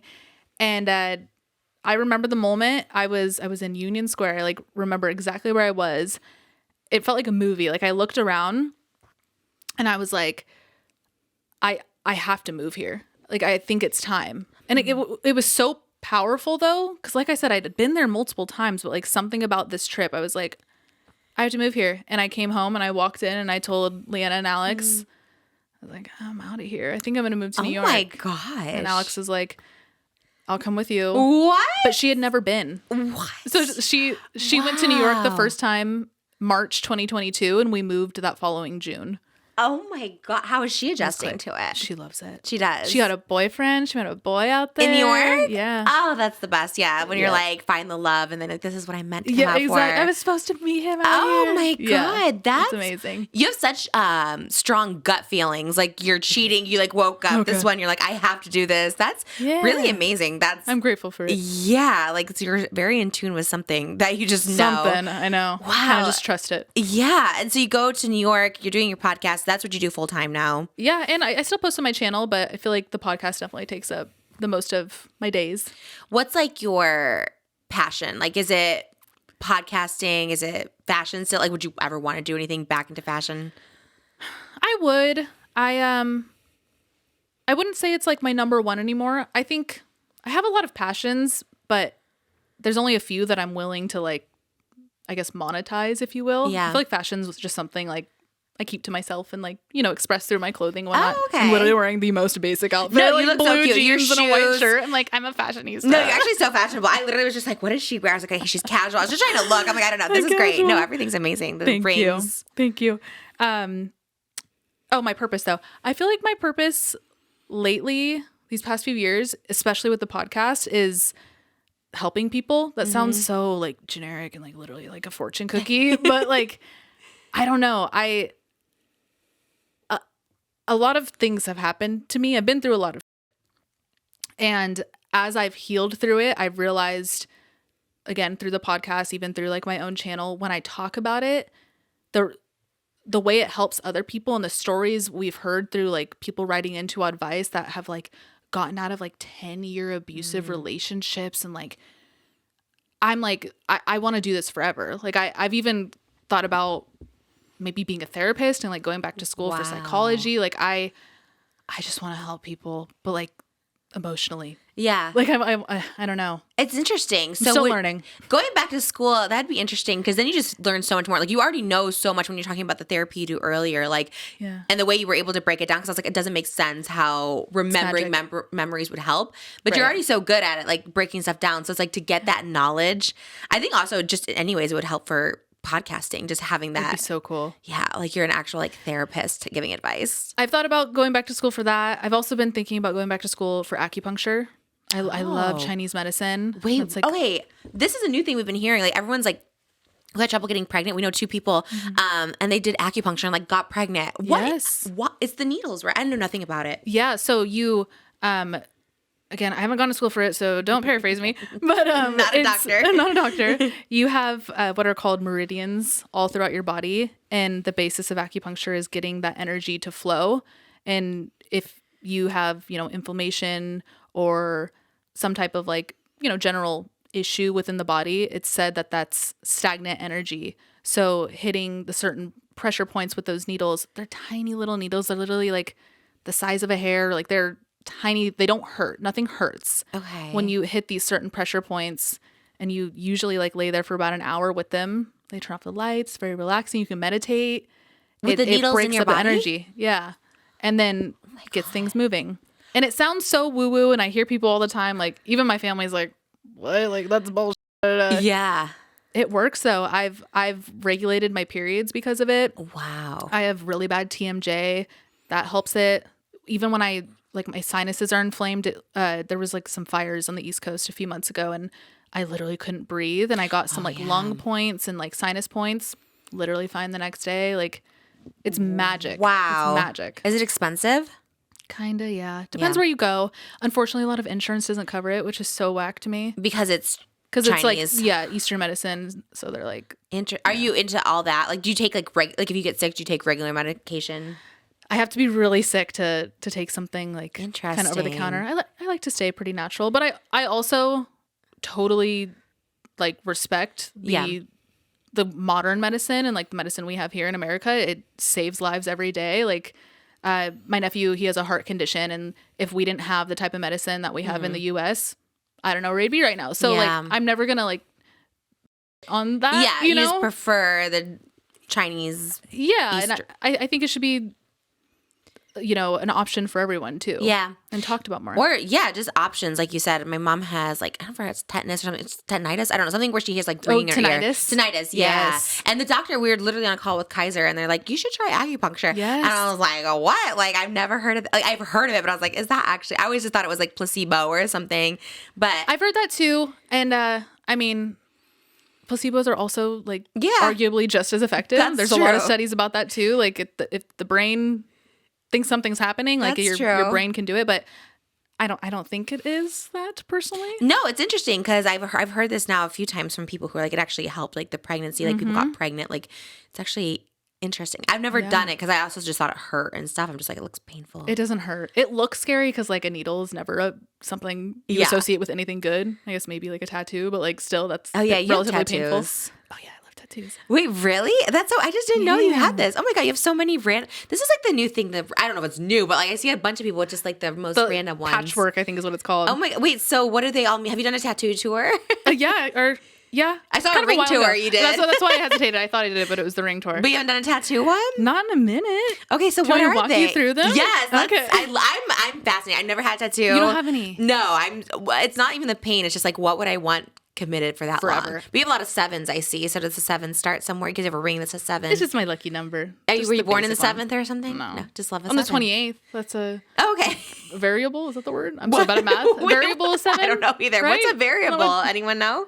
No, multiple. What? I have no 7 idea. Is a multiple of 28. Oh, like you divide it by 4. Okay. What's your actual birthday? I love numbers, but what's your full birthday? March 28th, 1995. So 3 plus 2 is 5 plus 8 is 13. What was the year you were born? 95? 95. So plus 5 is 18 plus 9 is 27. Okay, I don't know. I thought maybe it comes something. I'm like, what does this mean? Usually we put stuff together. Like I love 18, so my daughter's birthday was like added up to 18. So I try to like add things. I'm like, okay, well, I don't know. Why do you love 18? In like Judaism, it means like life. Like it means like l'chaim and like high. It's like a life. And we got engaged on the 18th. Like 18 is just like our number. I love 18. Elvis used to wear like a little high on his necklace too. I think it's just life. It just means like life. And yeah, I always liked 18. I love 18. I always play the lottery too. That's one of my numbers. I shouldn't say it, but I always think I'm going to win. I had a dream that I won the lottery and it was very vivid. Three numbers in it. And one of them is 18, but that's all I'm going to say. I don't want anyone taking my numbers. And if you win the lottery, do not tell a soul. But you know, in California, they have to say your name. Yeah. That's so dangerous. It's so dangerous. I'm like, we have to get security. I know. Yeah. Could you imagine? And then I'm the one that wins. Everyone's pissed about it. Trisha. I know. I get security right away. Anyways, I love playing lottery because I love numbers. Okay, but back to your 7 you just love. I love 7. Lucky 7. But what's funny is the day I got this, I was in San Diego and I got it and then we drove back to LA that night, walked through the door, house was broken into. Oh my God. Yeah. So wait, not very lucky. Whoa. Yeah, it's crazy. Was it a fan? I don't know. You never know who did it? I don't know. No. There was no rings or anything? You didn't have ring cameras? No, and nothing was stolen. Things were just thrown out of drawers and the, you know, like on a light switch, like the plastic thing, like the panel? Yeah. That was unscrewed. That is so weird. I don't know. It was so weird. Oh my God. Was the door open? Was the door like open when you got home? The side window was open and then we had a doggy door and my dog Link, she got out. Oh. And we think, and the cops think too, she was chasing them. Because we found her like down an alley. Oh my God. Yeah, it's crazy. So the other dangerous side of like social media is like people know you're not home. They're like, we're gonna go break in. It's fucking crazy. Which is crazy is you had so many people. But they didn't steal anything. So weird. Anyway, yeah. So lucky number 7. That is weird. Okay, but you're like maybe. Well, you know, maybe it was lucky you weren't there. Maybe that's the luck of it all. Right. Okay. Right. And I found my dog. Oh, that's good. Is she still good? Yeah. Okay, you still have her? Still good? I don't know. I'm like, I don't know how long dogs live. I've never had a dog, so I don't know. Yes, I she's still have her. Yeah. She's in New York? Yep, I have her in New York. That's so cute. She's my pride love and joy. that. I have 1995. I have Odd. I got that on the podcast. We did a tattoo episode. Oh my gosh. And we just like pulled things out of a hat and I got that. Oh, okay, I love that though. Odd is cute. Feeling is healing because it is. Yeah, that one's cute. An Aries sign. Aries makes sense. I got this like goofy flower, like kind of ugly handwritten flower on purpose. I wanted it to be like ugly handwriting. It's actually my nephew's handwriting, but he's a kid, so that's so cute. By default wonky. What's it say? It says I grew. I got this in 2021 after a really dark time in my life because I got out of it. I grew. Yeah. Oh, I love that so much. And what's your hand? Oh, it says it is what it is till it ain't. That's a Mac Miller quote. Oh, okay. I love that. I thought it was like you. I was like, that's so like smart. I mean, I guess I live by it. I also have Mac here for a lot of reasons. Mac Miller, obviously, I love him. And then my niece and nephew, that's their middle name, Mac. Oh, really? That's so cute. And then the two hands, it's like kind of a spin on the creation of Adam, like a human hand, and then like a cursor, because like man and technology is like our modern world. Kind of love that. That's kind of everything. Kinda cool, yeah, that one's really cool. I got the word here because like this wrist says 1995. Here it's kind of like a timeline. Okay. Stay present. Present right here. I love that. This is a lily, but it was actually a cover up of a spatula. Oh. I loved the spatula. I got the spatula. You remember this? I cook. So I like, the tattoo made sense for me, but I got it the night before Scott and I broke up. Oh no. And I remember the next morning, like the morning that we broke up, I was like, oh babe, like look at my new tattoo. And he like didn't really react to it. And that's when I knew something was wrong. And then we broke up like 2 hours later. You didn't know it was coming? No. Oh my gosh. But like, it didn't like, not like we were definitely not supposed to be together. Like, but you just didn't know. You didn't get it. It happened right there. I was like, look, I'll have you like, look at my new tattoo. And then that's so I covered it up. I covered it up. Oh, what was the spatula for? It's just cooking. Yeah. And I have a garlic. Like gosh. I just love Never food. Enough. Is that from like Greatest Showman or something? No, I just never enough garlic. I love that. Do you cook with garlic? Oh, hell yeah. Yeah, we do too. Garlic. I've never cooked before this house. It's like onion and garlic is everything. We cook everything. I put it in everything. I love that. I have an apple here. Okay. So Leanna and I, when you said shout out apple? Yeah, shout out apple. It looks like sponsored. Sponsored by Apple. Yeah. We met in 3rd grade at the beanbag chairs and we were sharing our snacks and we had an apple. So we each got an apple tattoo to remember when we met. Oh, it looks like the Apple logo kind of. I like it. Well, I guess theirs has a little dent in it. A little bite out of it.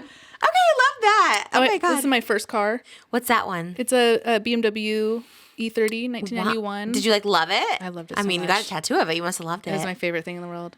This is my first tattoo. It's just a circle. And then on Alex's left arm, she has an X. So when we put our arms together, it's X and O. Wow. You guys are like bonded. Yeah. You guys are like bonded. Yeah. Like all 3 of you have tattoos. No, it better work out. Wow. I figured we've been friends this long. If it's going to fail, I think it'd fail by now. That's amazing. I always think people have like lifelong friendships is like, wow, I'm so grateful for it. I don't know I'd be without those girls. Wow, that's really amazing. I think that's so cool. And then that's it for your tattoos. Do you have anything on your body? Ribs? Oh, I have not on ribs. I have on my neck, strategically impulsive. Okay. It's just like a contradicting term. Strategically like right. Because you can't plan to be impulsive. Right. Okay. And I feel like that's me. I'm a very impulsive person, but I also I trust my gut. Yeah. And I kind of like, I can think quick. You don't want to be impulsive. I feel it though. I feel like sometimes I know when to be impulsive and when not to be. Like this is not the time. Yeah, that makes sense. My therapist actually, she called me this in a session one time, and I was like, "That's good. I'm getting that tattooed." I came the next session. She was like, she's British too, like so like she's like a fairy. She's like, "Oh, you got it tattooed." Sorry, worst accent ever. But she was fairy's like British. She was just like she's like light and cute. I don't know. I love that. So I got that tattooed.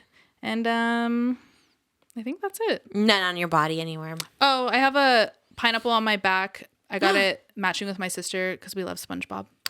Okay, because I just posted a pineapple the other day and someone's like, it means you're a swinger. And I was like, what? I know. I've been thinking about getting it covered up. Not because I don't love my sister, but we were in Italy and her dad. Oh, no. He was like, he's known me all my life too. And he was like, Kristen, I was like, what? He's like, you have a pineapple on your back. No. I was like, no, it's for SpongeBob. Like the least swinger thing possible. I hate that it becomes that. Because my daughter had like hair and it looked like a pineapple. So I put a pineapple emoji and everyone's like, that means you're a swinger. I'm like, this is so dumb. I'm thinking about getting it removed. Oh, really? Yeah. Well, I guess because it's like, is it your lower back? No, it's like bra strap level. Okay. Like on this side. It does kind of look like a little signal, like. Right, it's behind me. I know. Trust it's like me. Here. I like purposely don't wear shirts that show it now. Like it. That's so funny, but that's kind of cute though. So the only one you got covered up was the spatula. Yeah. Oh my God. Yeah. Wow, how crazy! I've never been broken up with. I've only just been like blocked. It's so weird to me, the Same concept of like someone sitting you down and be like, I don't think we need to be together anymore. Like that would, I've never broken up with someone either for that reason. Like that's so weird to me. That's so odd. I don't know. It was like healthy though. Like I feel like that's best case scenario than just being like, either like cheating and dipping or blocking and not having any type of like closure, like wrapping your head around what's happening. Were you just like, okay. Yeah, I don't want to get too personal. Okay. No, I was just like, I can't even fathom a situation like that. Like a breakup to me sounds so awkward. I'd rather someone just like text me or something. Text me. Because like in person. Hey, LOL. Yeah. We should break up. Ooh, I don't know. That's, wow. Is that and the first time you said it was someone cheated on you. So those were pretty hard out. So that was the only time it was like, hey, it's not working out. Yeah. Woo. That hurts me. I don't know. I would like, I don't know how I would feel. I don't know. It's so crazy to do that to like face to someone. But yeah. Anyways, you're in a better place. Absolutely. Yeah. No, I think it's best case scenario to at least, you spend so much time with someone. Yeah. Like having a conversation is. That's what to me is crazy. I was like, for us, I was just like, I just think we've put in so much time at this point. I'm like, I can't really say, what am I going to do? Find someone else? Like, I guess we're older too. You guys were young. It's different. Yeah. No, I think when you're old, you're just like, when people break up, this is like the worst. This is like such a hot take. But when you like break up at like, in your 50s or something, I'm just like, well, where are you going? I know. Like, who was it? It was a Hugh Jackman, I think, was married for like 25 years and they just got divorced, or 30. And I was just like, damn. I couldn't imagine. Yeah. I mean, like, to be that secure in your own at that age too, or at least I assume. Right. In your 50s, like you really have your routine down. Yeah. To say the least. And then to like just be like, and actually we're done. And rebuild at that age. Like people do it though. And people come out way better on the other side for it. No, it is amazing. I'm just never a rebuilder. I'm not good at rebuilding. I will hang on to the end. It's like when we're talking about cheating too, I'm just kind of like, I guess I'll just hang on. You know what I mean? It's not healthy, but Give yourself credit though, Trisha. You've rebuilt a lot. I was forced to. I feel like when you're forced to, you're just like, okay, I guess I have to. A lot of growth is forced. Yeah. I don't think I would have ever gotten to therapy if I didn't go through that breakup. Yeah. I wouldn't have done a smidge of the healing that I've done if it weren't for that breakup. Interesting. In those years of my life. Like, that type of sucks in the moment, but like, you find out so much more about you. Yeah. Sometimes you have to be pushed like that, to change. That is true, especially you being so young and not knowing who you are. Like that is terrifying. But then now finding it, because you are just like, the way you are now is just like a complete, from the minute you walked in here, I was just like, it just felt like a completely different person. We didn't know each other that well, so I'm not trying to say like I knew you like this, but I'm just like crazy. And then hearing you on the podcast and just everything, I was just like, wow, it's amazing how different you are. Thank you. In the best way possible. And how just like well-spoken you are, intelligent you are, and also just like the stuff that you talk about, how vulnerable you are. Because I just like thought back then, I was like, because you self-admitted that you just weren't so open back then. Not at all. So to be that place now at 28 is still like amazing. And it does help so many people. Yeah. Especially the girls that like follow you and stuff like that. I think that's why I like influencers. I just think I think it is important. A lot of influencers are like and stuff like that. But I'm just like, the ones that are like out there like trying to like help by just sharing their lives. Not everyone's brave enough to do that. Yeah. Thank you. I mean, I always think like if I'm going to go through this and go through the ringer, I might as well make it worth something. Yeah. And even if I could just like help someone else it was worth something. Exactly. It's very like modern day Sex and the City. Yeah. It's very just like, this is my life right now. And I think that's why people like those shows too, but this is your life in reality. Right. So where is your balance now with it? How are you, you're posting, but are you like, you're not vlogging like your last boyfriend or anything? You're not like vlogging together? No. And that's something even if we stayed together, I never planned to do. Like he had a decoy name on the podcast. Like nobody knows who he really was or anything. No pictures? Face cut out, or it'd be like a soft launch kind of thing. Always like a soft launch, right? Wow. I don't think I'll ever have that type of public love again, because it made things just so much stickier. Like obviously made the breakup hard for reasons we already spoke about, but like I don't know, just love is so sacred. Yeah. And like I don't want to have these like exterior perception of like what it could be. I don't know. So or them just digging. Oh, this guy did this. His tweets in 2010. It's like awful. Yeah. Exactly. Hold on. What was your question? I totally just like the boundaries. No, where you're at now. Oh yeah. The balance of personal and. It just depends what it is. Yeah. I think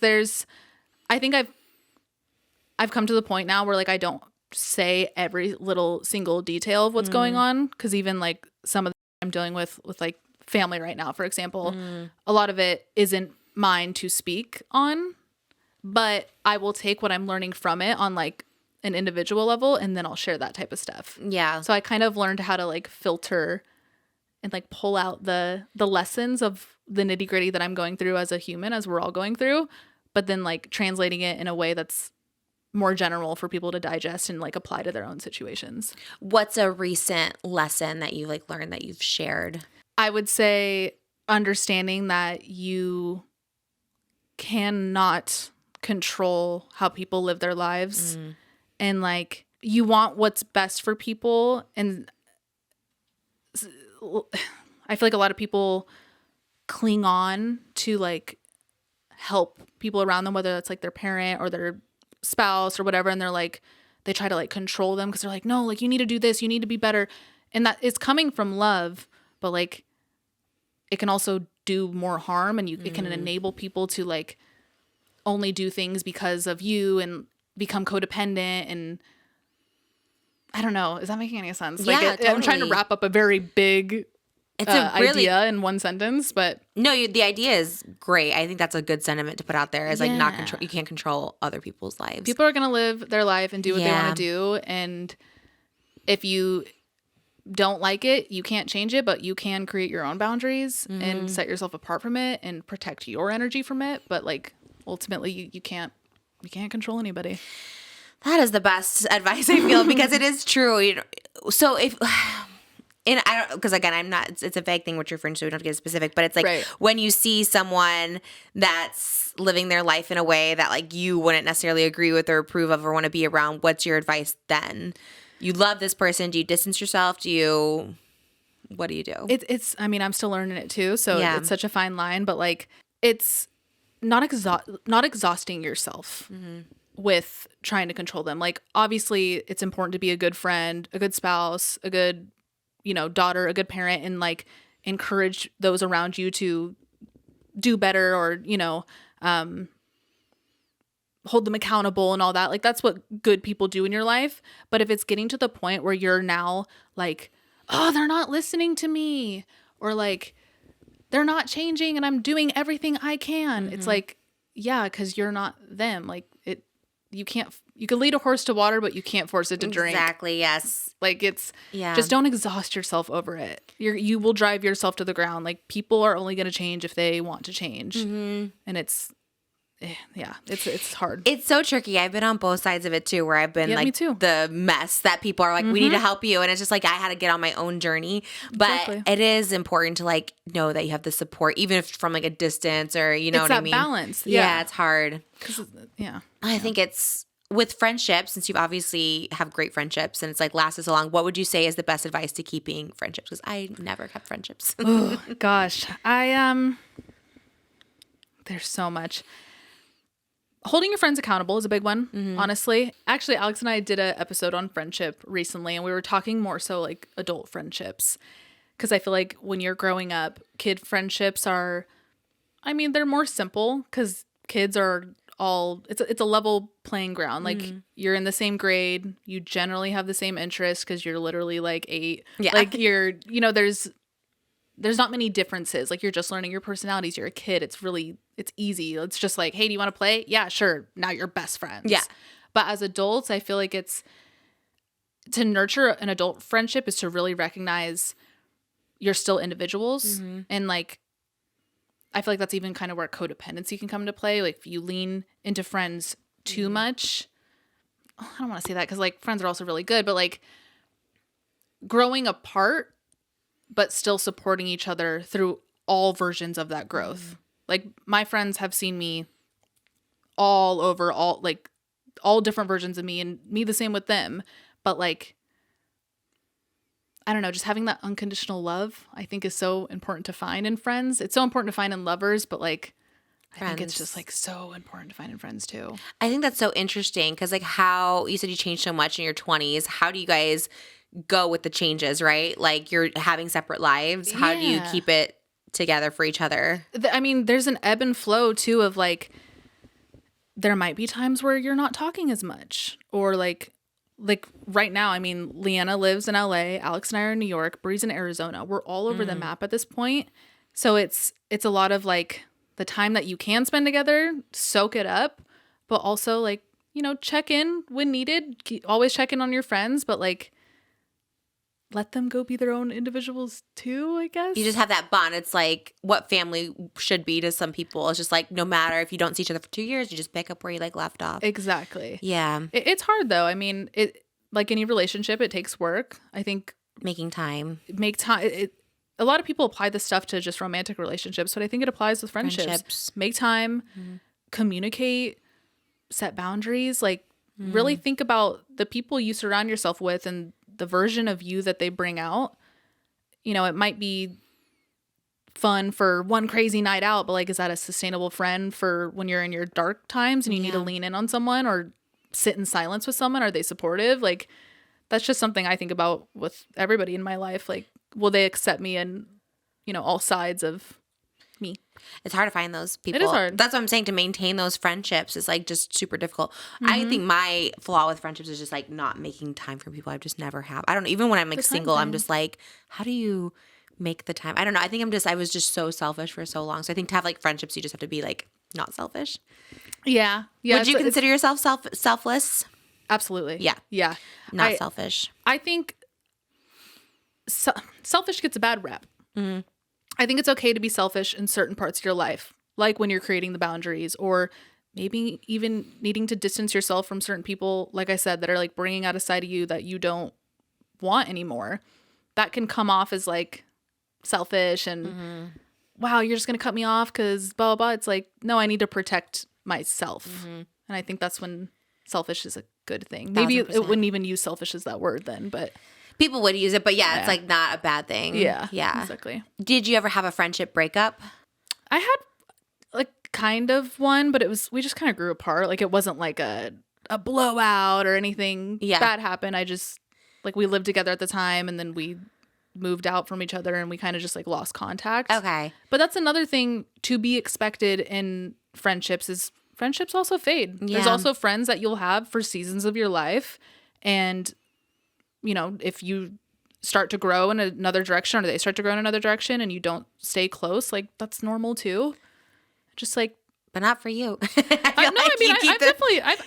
had friendships forever, it seems. Liza, your friends from high school. Yeah. I mean, those are definitely like my core, but I also have like friends, I guess that like I'm not as like, you know, best friends with that I've had in and out of seasons of my life. And those are also just as important. Yeah. To like have support in your life is like a big thing. Exactly. So when you go back home now, when do you guys leave next week? Because this will air after Valentine's Day. But like, how is San Francisco now? When's the last time you were back there? I went a few months ago.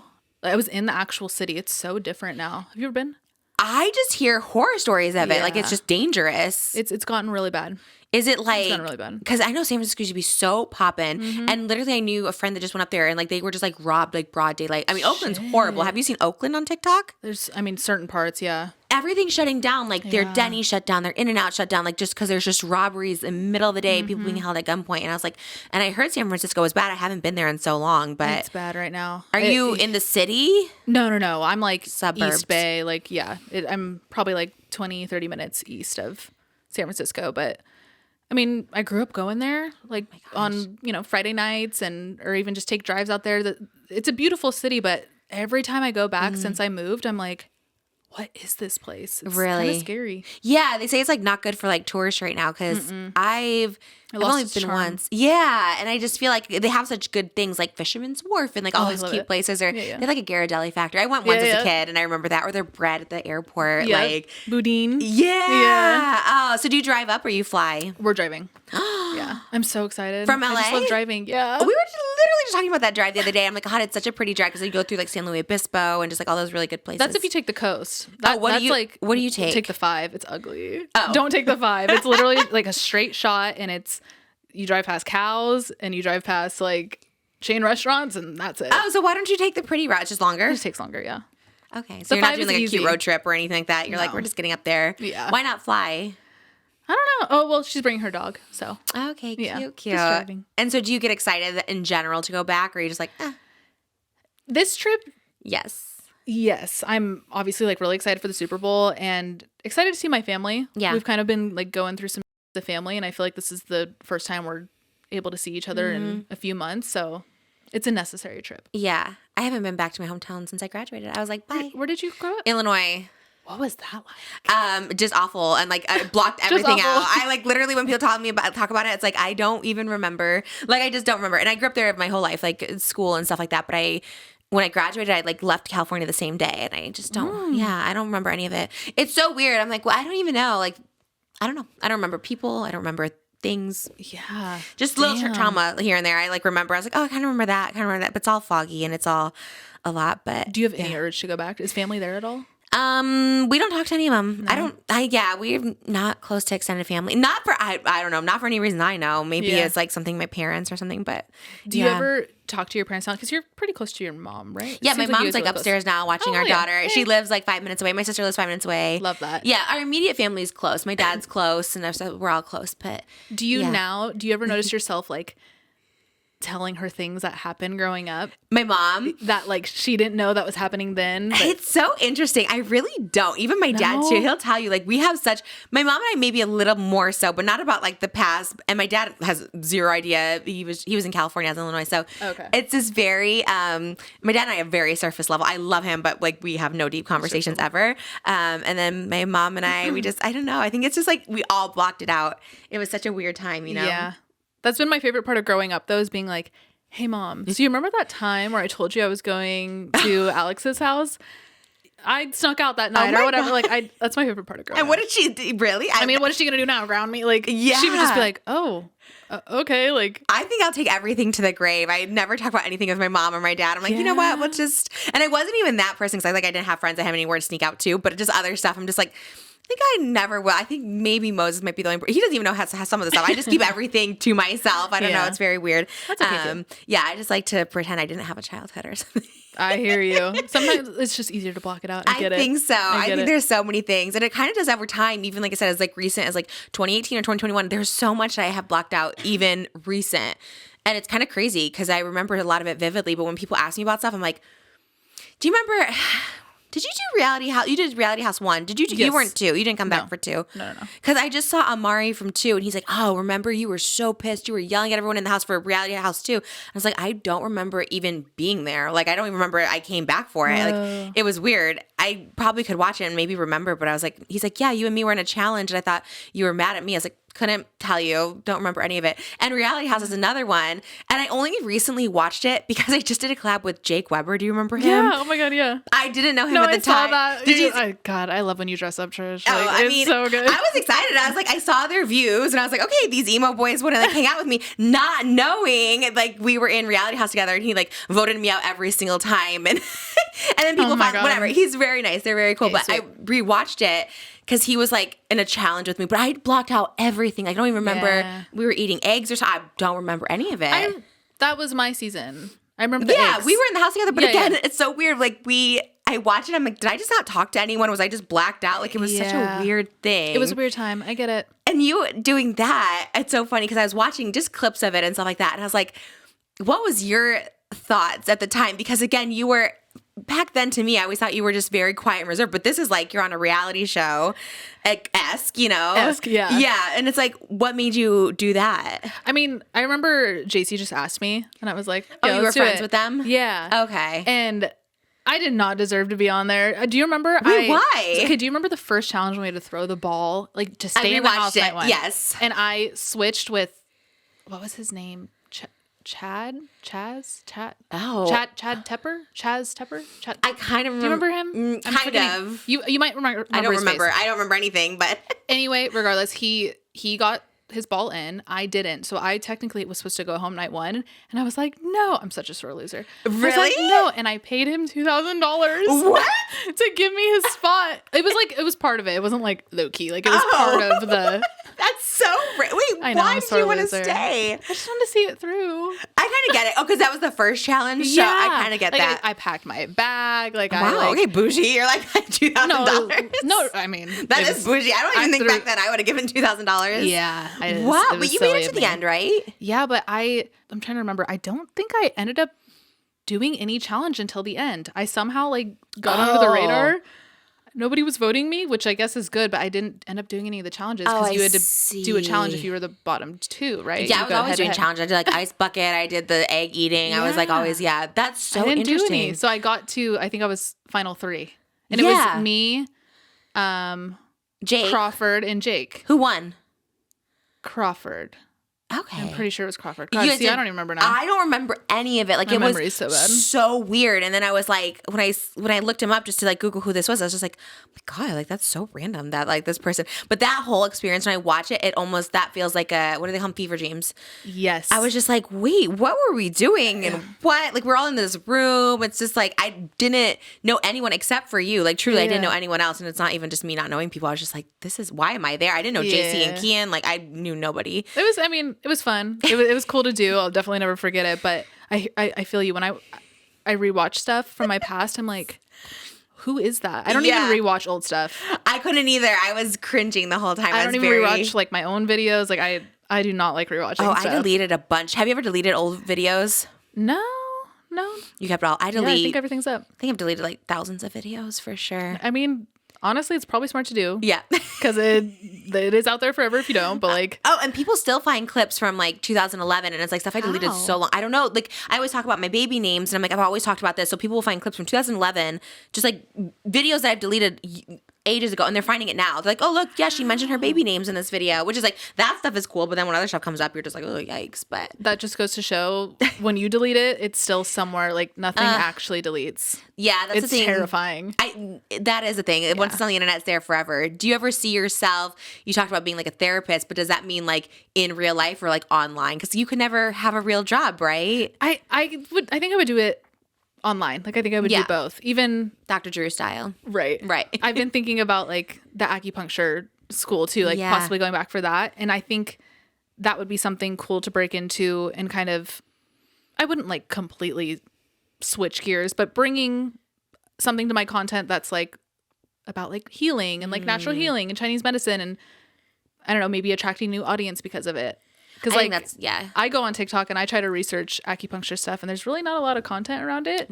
Really? So I thought it'd be cool what if I did both and like open my own practice, but then was like a celebrity acupuncturist type thing. Oh, like people would go. You see the chiropractor, like that guy? He's like and he's like getting all these clients. Yes. But he's like a real chiropractor. Like, but that's what they're so smart with social media. It's just like plastic surgeons on there and stuff. It's so smart. Yeah. You doing all the trends with acupuncture. Right? That would be because there's not a market for it. I feel like that's so smart. So you do truly, genuinely love the influencer world. You love making content. You don't see anything else for you. I see things I can add to it. Yeah, but not disappearing. No, I really like it. I love connecting with people. Mm-hmm. I think it's opened up my mind in ways that I don't think I could have without the internet. Like the conversations I have with people I've never met, but like the vulnerability I hear from, across the world or in another state or like, I just love connecting over the internet. Mm-hmm. It's the coolest thing to me. The internet's the scariest place in the world, but it's also really cool. I think the pros outweigh the cons 100%. That's why I still do it too, because it's just so cool. And I love seeing like new generations and new things come up. It's just fun. And it's fun to be here on it and like create content. Yeah. And I think you can tell when someone genuinely loves making the content. Mm-hmm. And I feel like those are the people that need to like stick around, because there's those people who just like are in it for money and like you can make a lot of money, but it's like when you genuinely love it, that's when people get into it. Yep. Agreed. I think it's amazing. Where do you see yourself like in like with the podcast, with the acupuncture and stuff like that, but also in your personal life? Like what's your dream life if you could visualize it or dream it? Gosh, I do this every night in bed. I sit there and I like I love visualizing my life. It's so fun. Health is a big thing for me. That's something I constantly try to manifest for myself and those around me. I'm sure that derives from a lot of the health anxiety that I live with, but I just want I don't care for even like the big house or like the material things. And that sounds so like fortune cookie and like cringy, but I genuinely value my health so much. I've seen a lot of people in my family deal with a lot of serious health issues. And all I want is just a healthy, sustainable, normal life. Like I just want to keep it simple. Yeah. That's how I look at like my dreams is I just want simplicity. I think once I start to overcomplicate it, I lose myself. I don't know. I love to daydream, but even getting asked like, where do you see yourself in 5 years? You hear that question all the time. I don't know. Yeah. You're just like, I want to be healthy. I don't care. Yeah. As long as I'm healthy and I have a roof over my head and I still have my best friends and my family and my sister and like, I'm chilling. Health is one of those things what they say, like you don't know it until you don't have it anymore. Exactly, dude. And you have to be thankful for it. Like I'm big on gratitude and it's like that is one thing. I'm like, well, at least I can like walk and stuff. Like I think about that all the time. Anytime I start to like complain about something that I shouldn't be complaining about, I check myself and I'm like, that seems like a pretty good complaint to have. Of course. I think that too. I'm always like, I'm fat, I'm this, I'm whatever. I'm like, okay, I'm able to have a baby. I'm able to walk. I'm able to breathe. Like, and like so many people don't have that. And it's like, that's the number one thing I'm always grateful for is like good health for sure. I think that's such a good thing. Good health and financial security is a big one for me. But like I said, I don't need to be out here being like a multimillionaire, but just enough to like live in my means. If I have kids, put them in school, whatever it might look like. That's it. I don't know. It's the best. It almost feels like closed-minded of me, but I think I just kind of keeping I'm it done simple. trying to plan. Yeah. And like over it. I feel like when you plan is when things like get stressful. You let life happen and just have it be that way. Expectations low. Yeah. Keep them, but that is true. When you keep them low, you can only exceed it. You know what I mean? Which I think is so amazing. So you're Aries, so you're not really driven by money in general. Kinda. I have a lot of Pisces in my chart though. Oh, okay. So that's where a lot of like my emotional side comes out and my intuition and because like Aries I know are calm and cool. Oh, right. Aries are kind of crazy. Really? I guess it depends on the Aries. All the ones I know are like chill, but maybe I don't know. And you're like chill, so I'm like you fit Aries, but I don't know. I don't know. Like my stepdad's an Aries, and he's a hothead. Like really? He's like he's full of energy and like stubborn and competitive. That sounds like a Taurus. Right? That's crazy. A Taurus man. That sounds like a Taurus man. Yeah.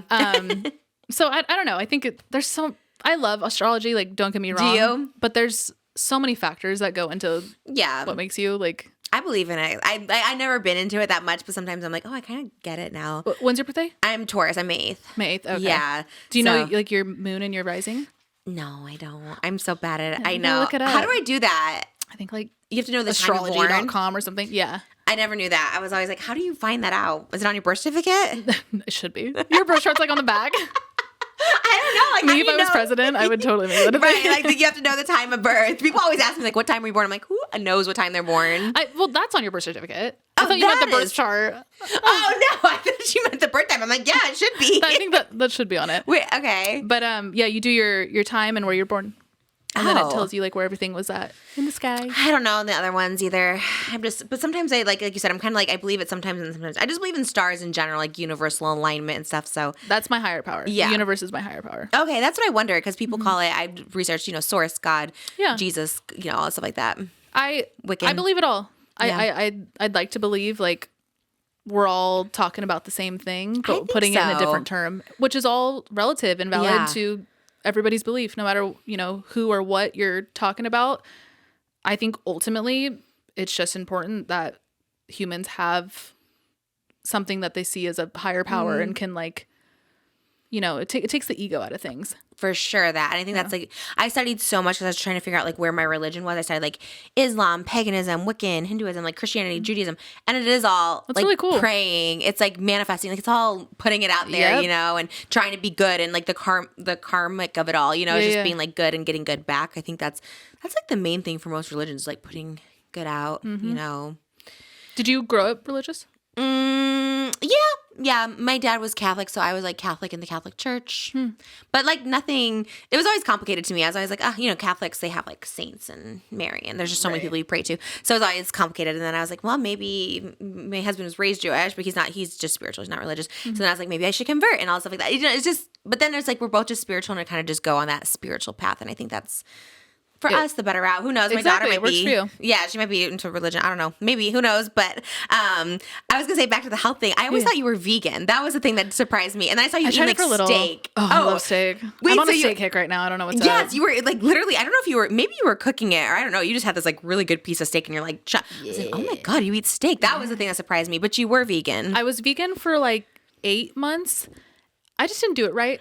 I got kind of sick. Again, I just didn't do it right. Like I know there's ways to do it that are so healthy. I just don't think it worked for my body, at least at the time. I tried it when I was like 23, so who knows? Oh, and what was it? Was it hard? Because, it's also very, in like Hinduism, it's very big to be like vegan, to not have animals in their souls. Right. Was that you, or was it like health reasons? Health. Okay. I also, at that time, I was just one of those people that loved to like bounce around like different types of diets. Like I tried keto for a little bit. I tried Really? Why keto? pescatarian, like just literally to try it. I just like to like see what will work with my body. But yeah, being vegan kind of my gut. I have a really sensitive stomach. Interesting. And just like it was a lot of like, that's when I realized chickpeas and cauliflower I cannot do. And that's like a big part, because I tried being a vegan for a month, and they'd have like cauliflower mac and cheese and hummus. Interesting. What was it? It would just mess up your stomach.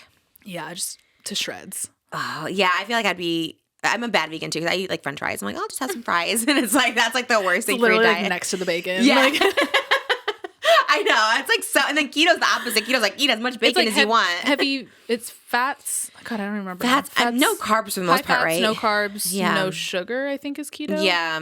I don't know, man. That one's hard. There was one I did, starts with a P. Paleo? Oh, that was so hard. Oh, yeah. I don't know how people do that either. In the modern world, like, I couldn't get sauces with anything. Yeah. That one was hard. I did that for like 2 weeks. I could not do that one. Wild. Yeah, I know. Those diets are so crazy to me. I'm like, are you just what do you just do?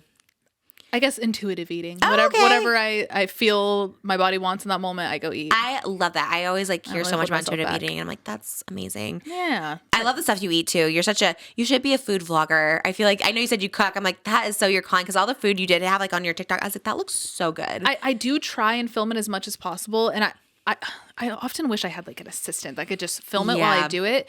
Because when I cook, cooking is my meditation. Mm-hmm. Like cooking and driving are those two things that I get out of my head because I'm focused using my hands.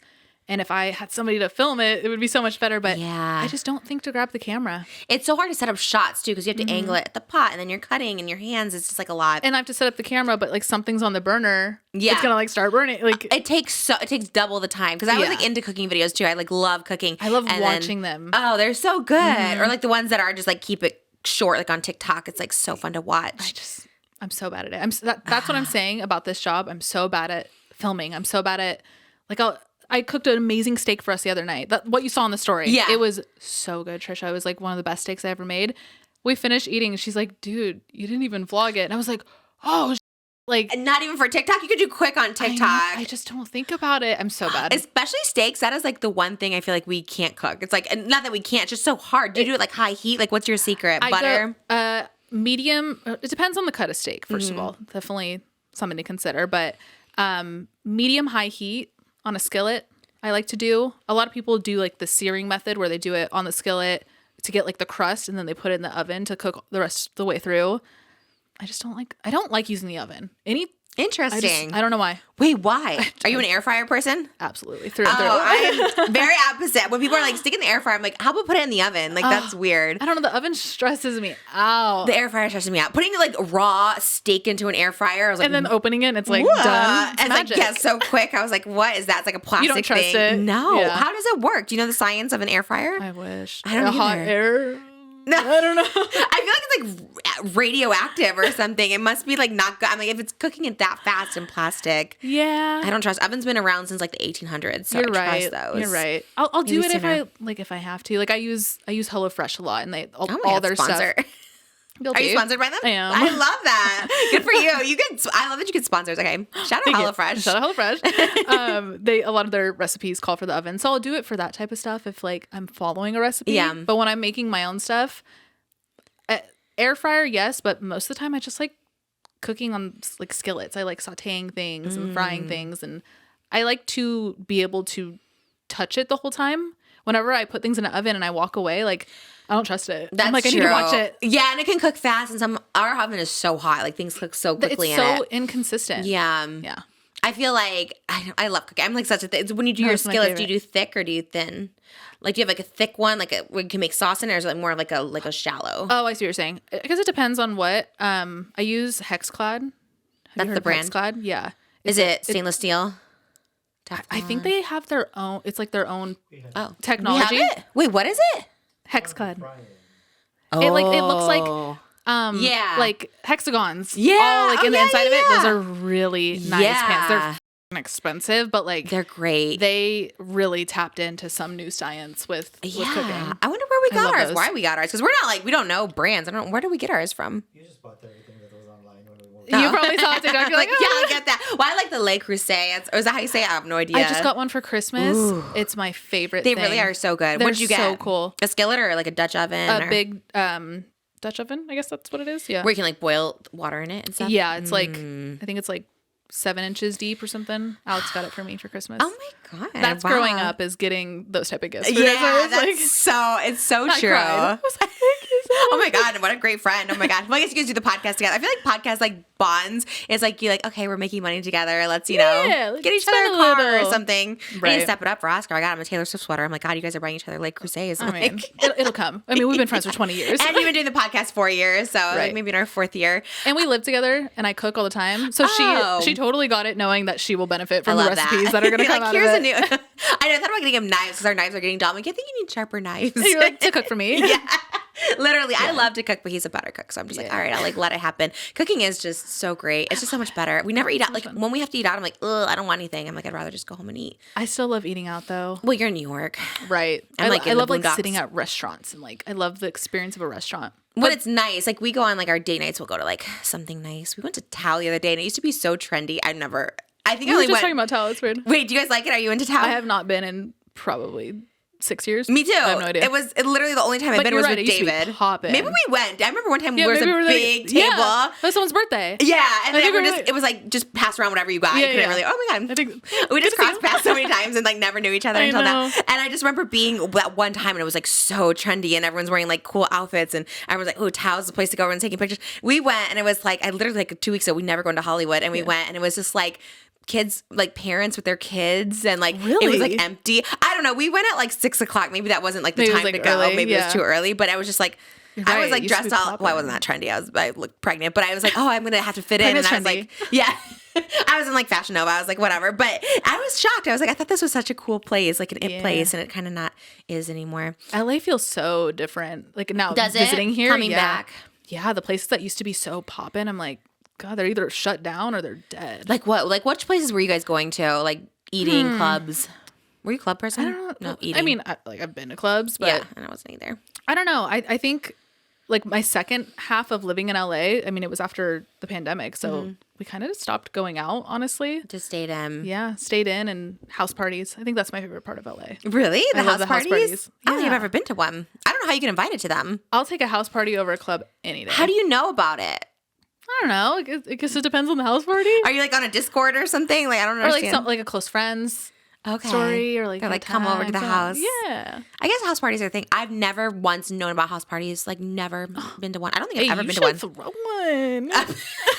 We did, but I have like 10 friends. Our house party is like 10 people. Everybody gets their own room. It literally is. Well, this is like a party house because outside we have such a big outdoor area. If you go upstairs, dude, this would be so cool. Yeah, we used to have parties, but it wasn't that lit. It was just 10 people or whatever. But I should. I'm honestly not much of a partier. I'd rather like a bar here and there maybe, but I don't know. You're a Coachella girly though. Yeah, not anymore. I went the year I moved to New York in 2022. And that was the first one back since the 2 years that it was shut down. They had to keep postponing it. And it was fun. Don't get me wrong. Like you're going to have fun at something like that regardless. But Alex and I looked at each other and we were like, it's not the same. It like lost its charm. You are so, when I think of Coachella, I think of you.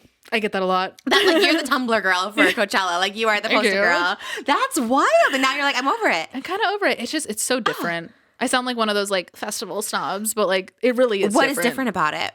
I've been going since 2014.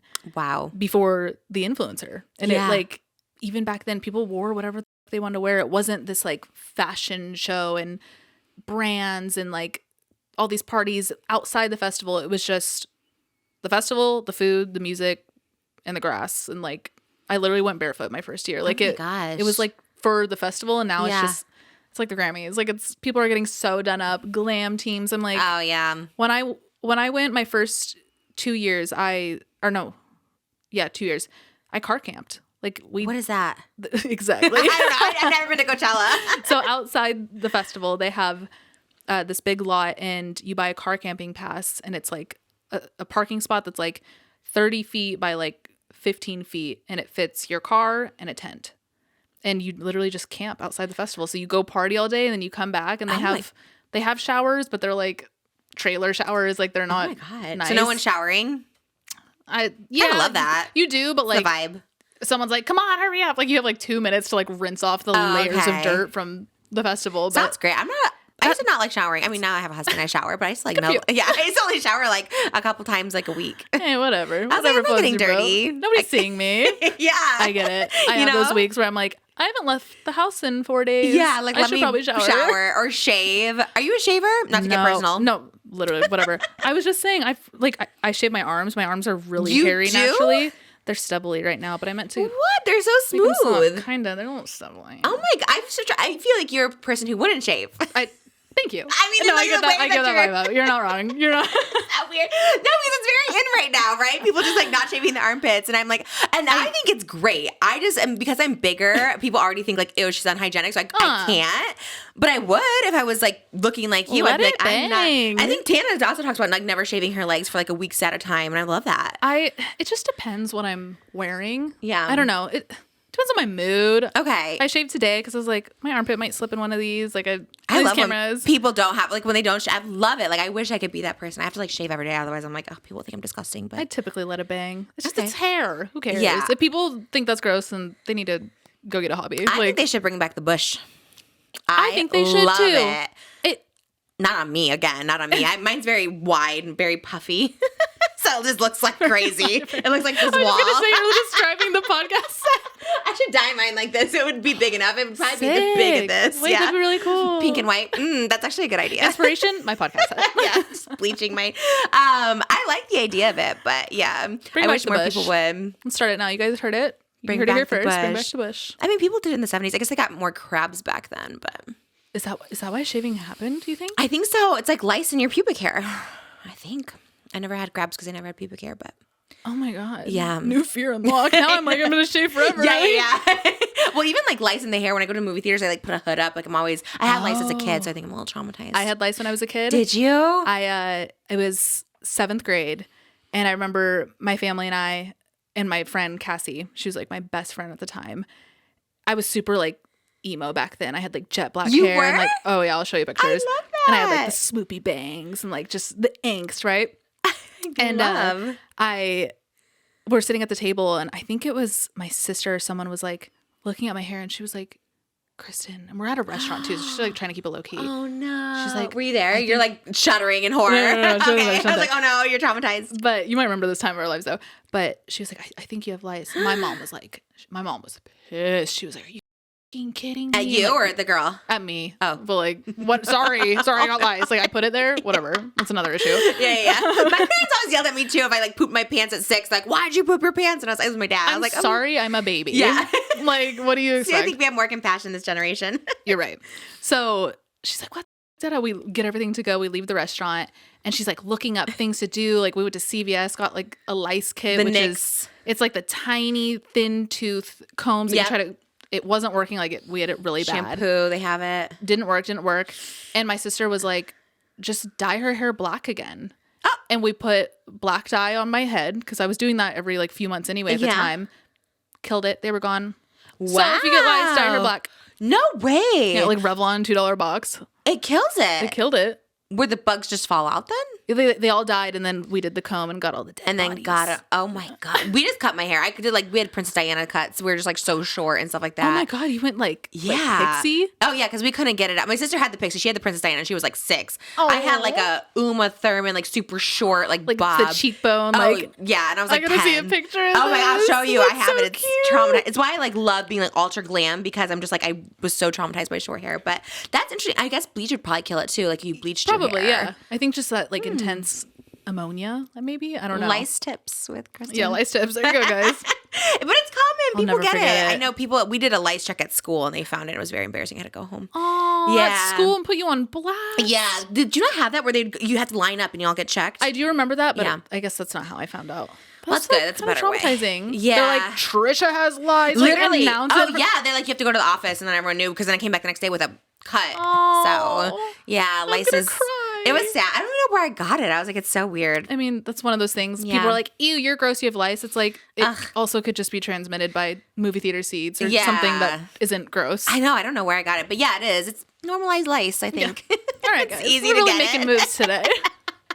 We want I think it bushes is, and yes. normalize lice. I think so. I got made fun of for my bush when I was in the 6th grade too, like swimming, and people saw like pubic hair through my swimsuit and they made fun of me. And I was like, That's so 6th grade of them. it's so 6th grade. I was like, who's shaving in the 6th grade? I guess people are, but were you? I wasn't. I No. wasn't. My mom didn't let me shave till I was in high school. She's like, it'll grow back thicker if you shave. And I, I was remember like, hearing that, yeah. I was like, no, just shave it again. I don't think I shaved until maybe like end of 8th grade. Because then I got a Okay. boyfriend. And I was like, Wow, you really were a relationship girly. yeah, it wasn't a good thing, I feel like. It's too young. It's too young, but I wanted that so bad. I don't know. Of course. You I always wanted- want what you can't have type thing. Yeah. I think, I don't know. It is interesting. I love that you open up about your love life being young, because I'm just so curious about it. Just all of it. Like the stories you share about it is interesting, and just being in it. I guess it's just a different world. I don't know. People are, I guess influencers date influencers, and I don't know. I don't think I'd want to. Not anymore. I guess Not anymore, no. never say never, I guess, but like. Could you imagine? Who would you date? What influencer? Like just hypothetically, like not realistically, but who's like one? Like, that looks like a good guy. see. Austin McBroom single. Oh my God. He went back to school? I don't know. I think he's trolling at this point. He like okay, applied kinda- to CVS. Yeah. Yeah, I he's think- trolling. He went in and like applied, and then I think he's leaning into it. Yeah. He's probably like, bad press is still good press. I hope type of I hope mentality. it's just for money, and he's like not actually spiraling, because I've been in that Yeah. in the spiraling. But I think he's control of it. I think Oh my he gosh. is Ugh. making a lot on Snapchat. I hope Catherine flourishes. Oh, she will for sure. She seems cool. As long as it's real. Some people are speculating that it's Like the fake. Yeah. Which would be bad for her because people love her so much. So if Yeah. she was in on it. But hopefully it's real. She seems fine. She seems like just living her life. So Yeah. hopefully it's. Why did we bring this up? What were we saying? Oh, dating Austin McBroom. Oh, yeah. No, I don't think him. God, who would I date in this space? I don't know. Just for funsies. I'm like trying to think if I was single. I'm like, who would I date if I was single? Oh, there's this guy. His name. All right, we're throwing it out there. I think he has a girlfriend though. Okay. So like, I need to be respectful. We don't know if he does. We are not home wrecking. Yes. His name's Henry, but his TikTok handle is like Henry. Like it's Henry like 5 or 6 times. Okay. Interesting He's choice. so funny. What's he do? He's just like he does like a wine with Henry, something with Henry. I don't know. He like tastes different wines, and he's just funny. He's like perfectly dry humor, and like I don't know. He's perfect. Cute. He's so cute. I'll show you him. Oh my gosh, I gotta but find he's him. a girlfriend.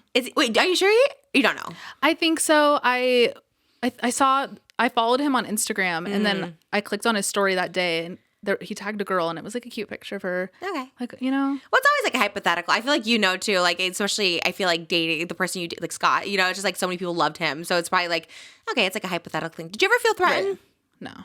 That's good. I love No. that. I always wonder when people date like hot influencers. I'm like, do they ever feel like weird that so many people think they're like hot? Well, the people that were following us at the time were so young. Yeah. Like, of course, they were like, oh, he's cute. The same way, like, I always thought, like, Justin Bieber was cute when I was little. Like, it's just more of like cute boy. I never felt like trying to slide on, like, not that I know of. I mean, I didn't check his DMs. Like, I don't know. Yeah. I was wondering that with the Henry. I'm like, if he has a girlfriend, I wonder if she's like, is he traditionally hot, or do you just think he's hot? Like, he's quirky hot? He's quirky hot, but I think that's in right now. Like, I feel like a lot of people like that. Yeah. He's just now blowing up on TikTok. Like, he's still like, I gotta find him. yeah, he's still niche. I love finding people. I don't really know if I get into straight guys too much, but I could maybe. Yeah, what's your For You page look like? Not that. I don't know how these people. Oscar always tells me about straight guys he watches too. I'm like, I don't know any of these people. I'm very anti-straight, but I don't know. I don't even know what my it's honestly, I think because it caters to what you're into at the moment. So I think because I'm pregnant on my second child, it's like moms, like, transitioning from 1 to 2 kids, like, stuff. Or just like moms like complaining, and I have to get off this TikTok, just like how hard life is now that they have 2 kids. Like, it's awful. Don't do it. I'm like, you're like, too late. Yeah. It's a weird side of TikTok. So I'm just on weird.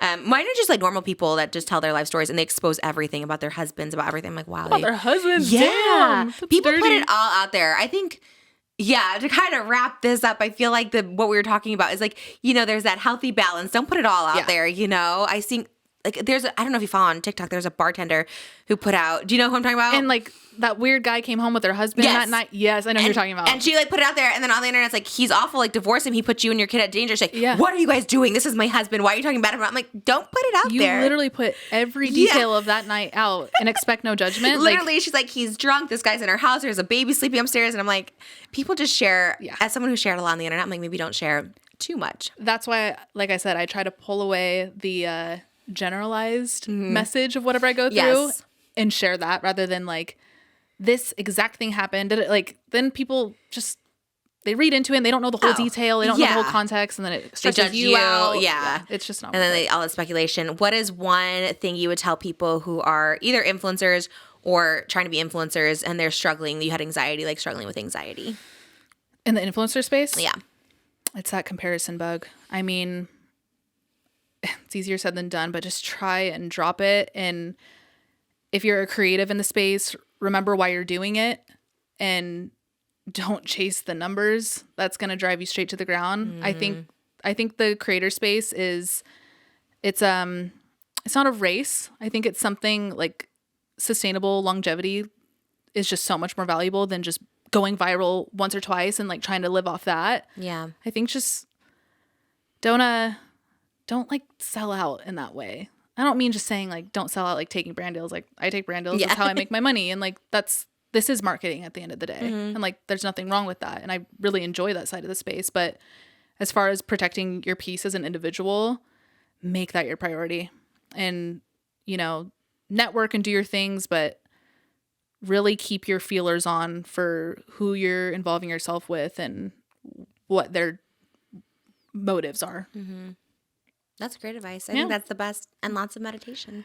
Try to meditate. I always tell people that. I'm like, lots of meditation. 3 hours is crazy. That, like, I'm going to try that, but I don't know. Try it if you have the time. I had lots of time at the time. So, but thank you so much. You guys check out Kristen on Advice. I love Advice. Going on 4 years. Congratulations. Season 4 we just started. So. I am so excited. And follow TikTok. Maybe we should do more TikToks, cooking, eating, all of it. And thanks for coming by. I know you're here like a limited time. So I was like so excited to make this happen. Thank you for having me. This was so fun. I was so excited. When I saw on your story, someone said just Trish. I was like, oh, this is it. This is the time. I slid into the DMs. I can't believe you saw it. Like, when I was so excited. I put it up, I was like, oh, this is just like ironic. Oh, I was so excited because I'm like, it's just like a blast in the past. And I love nostalgia of any kind. And I'm just like, I don't know, just like reminiscing on and off camera is fun. Well, thank you for having me. Yay. And I'm so proud of you and seeing the way you've grown into who you are now. And I'm just so happy for you. Thank you. I appreciate that so much. You guys check out Kristen everywhere. And we'll see you in the next episode. Bye.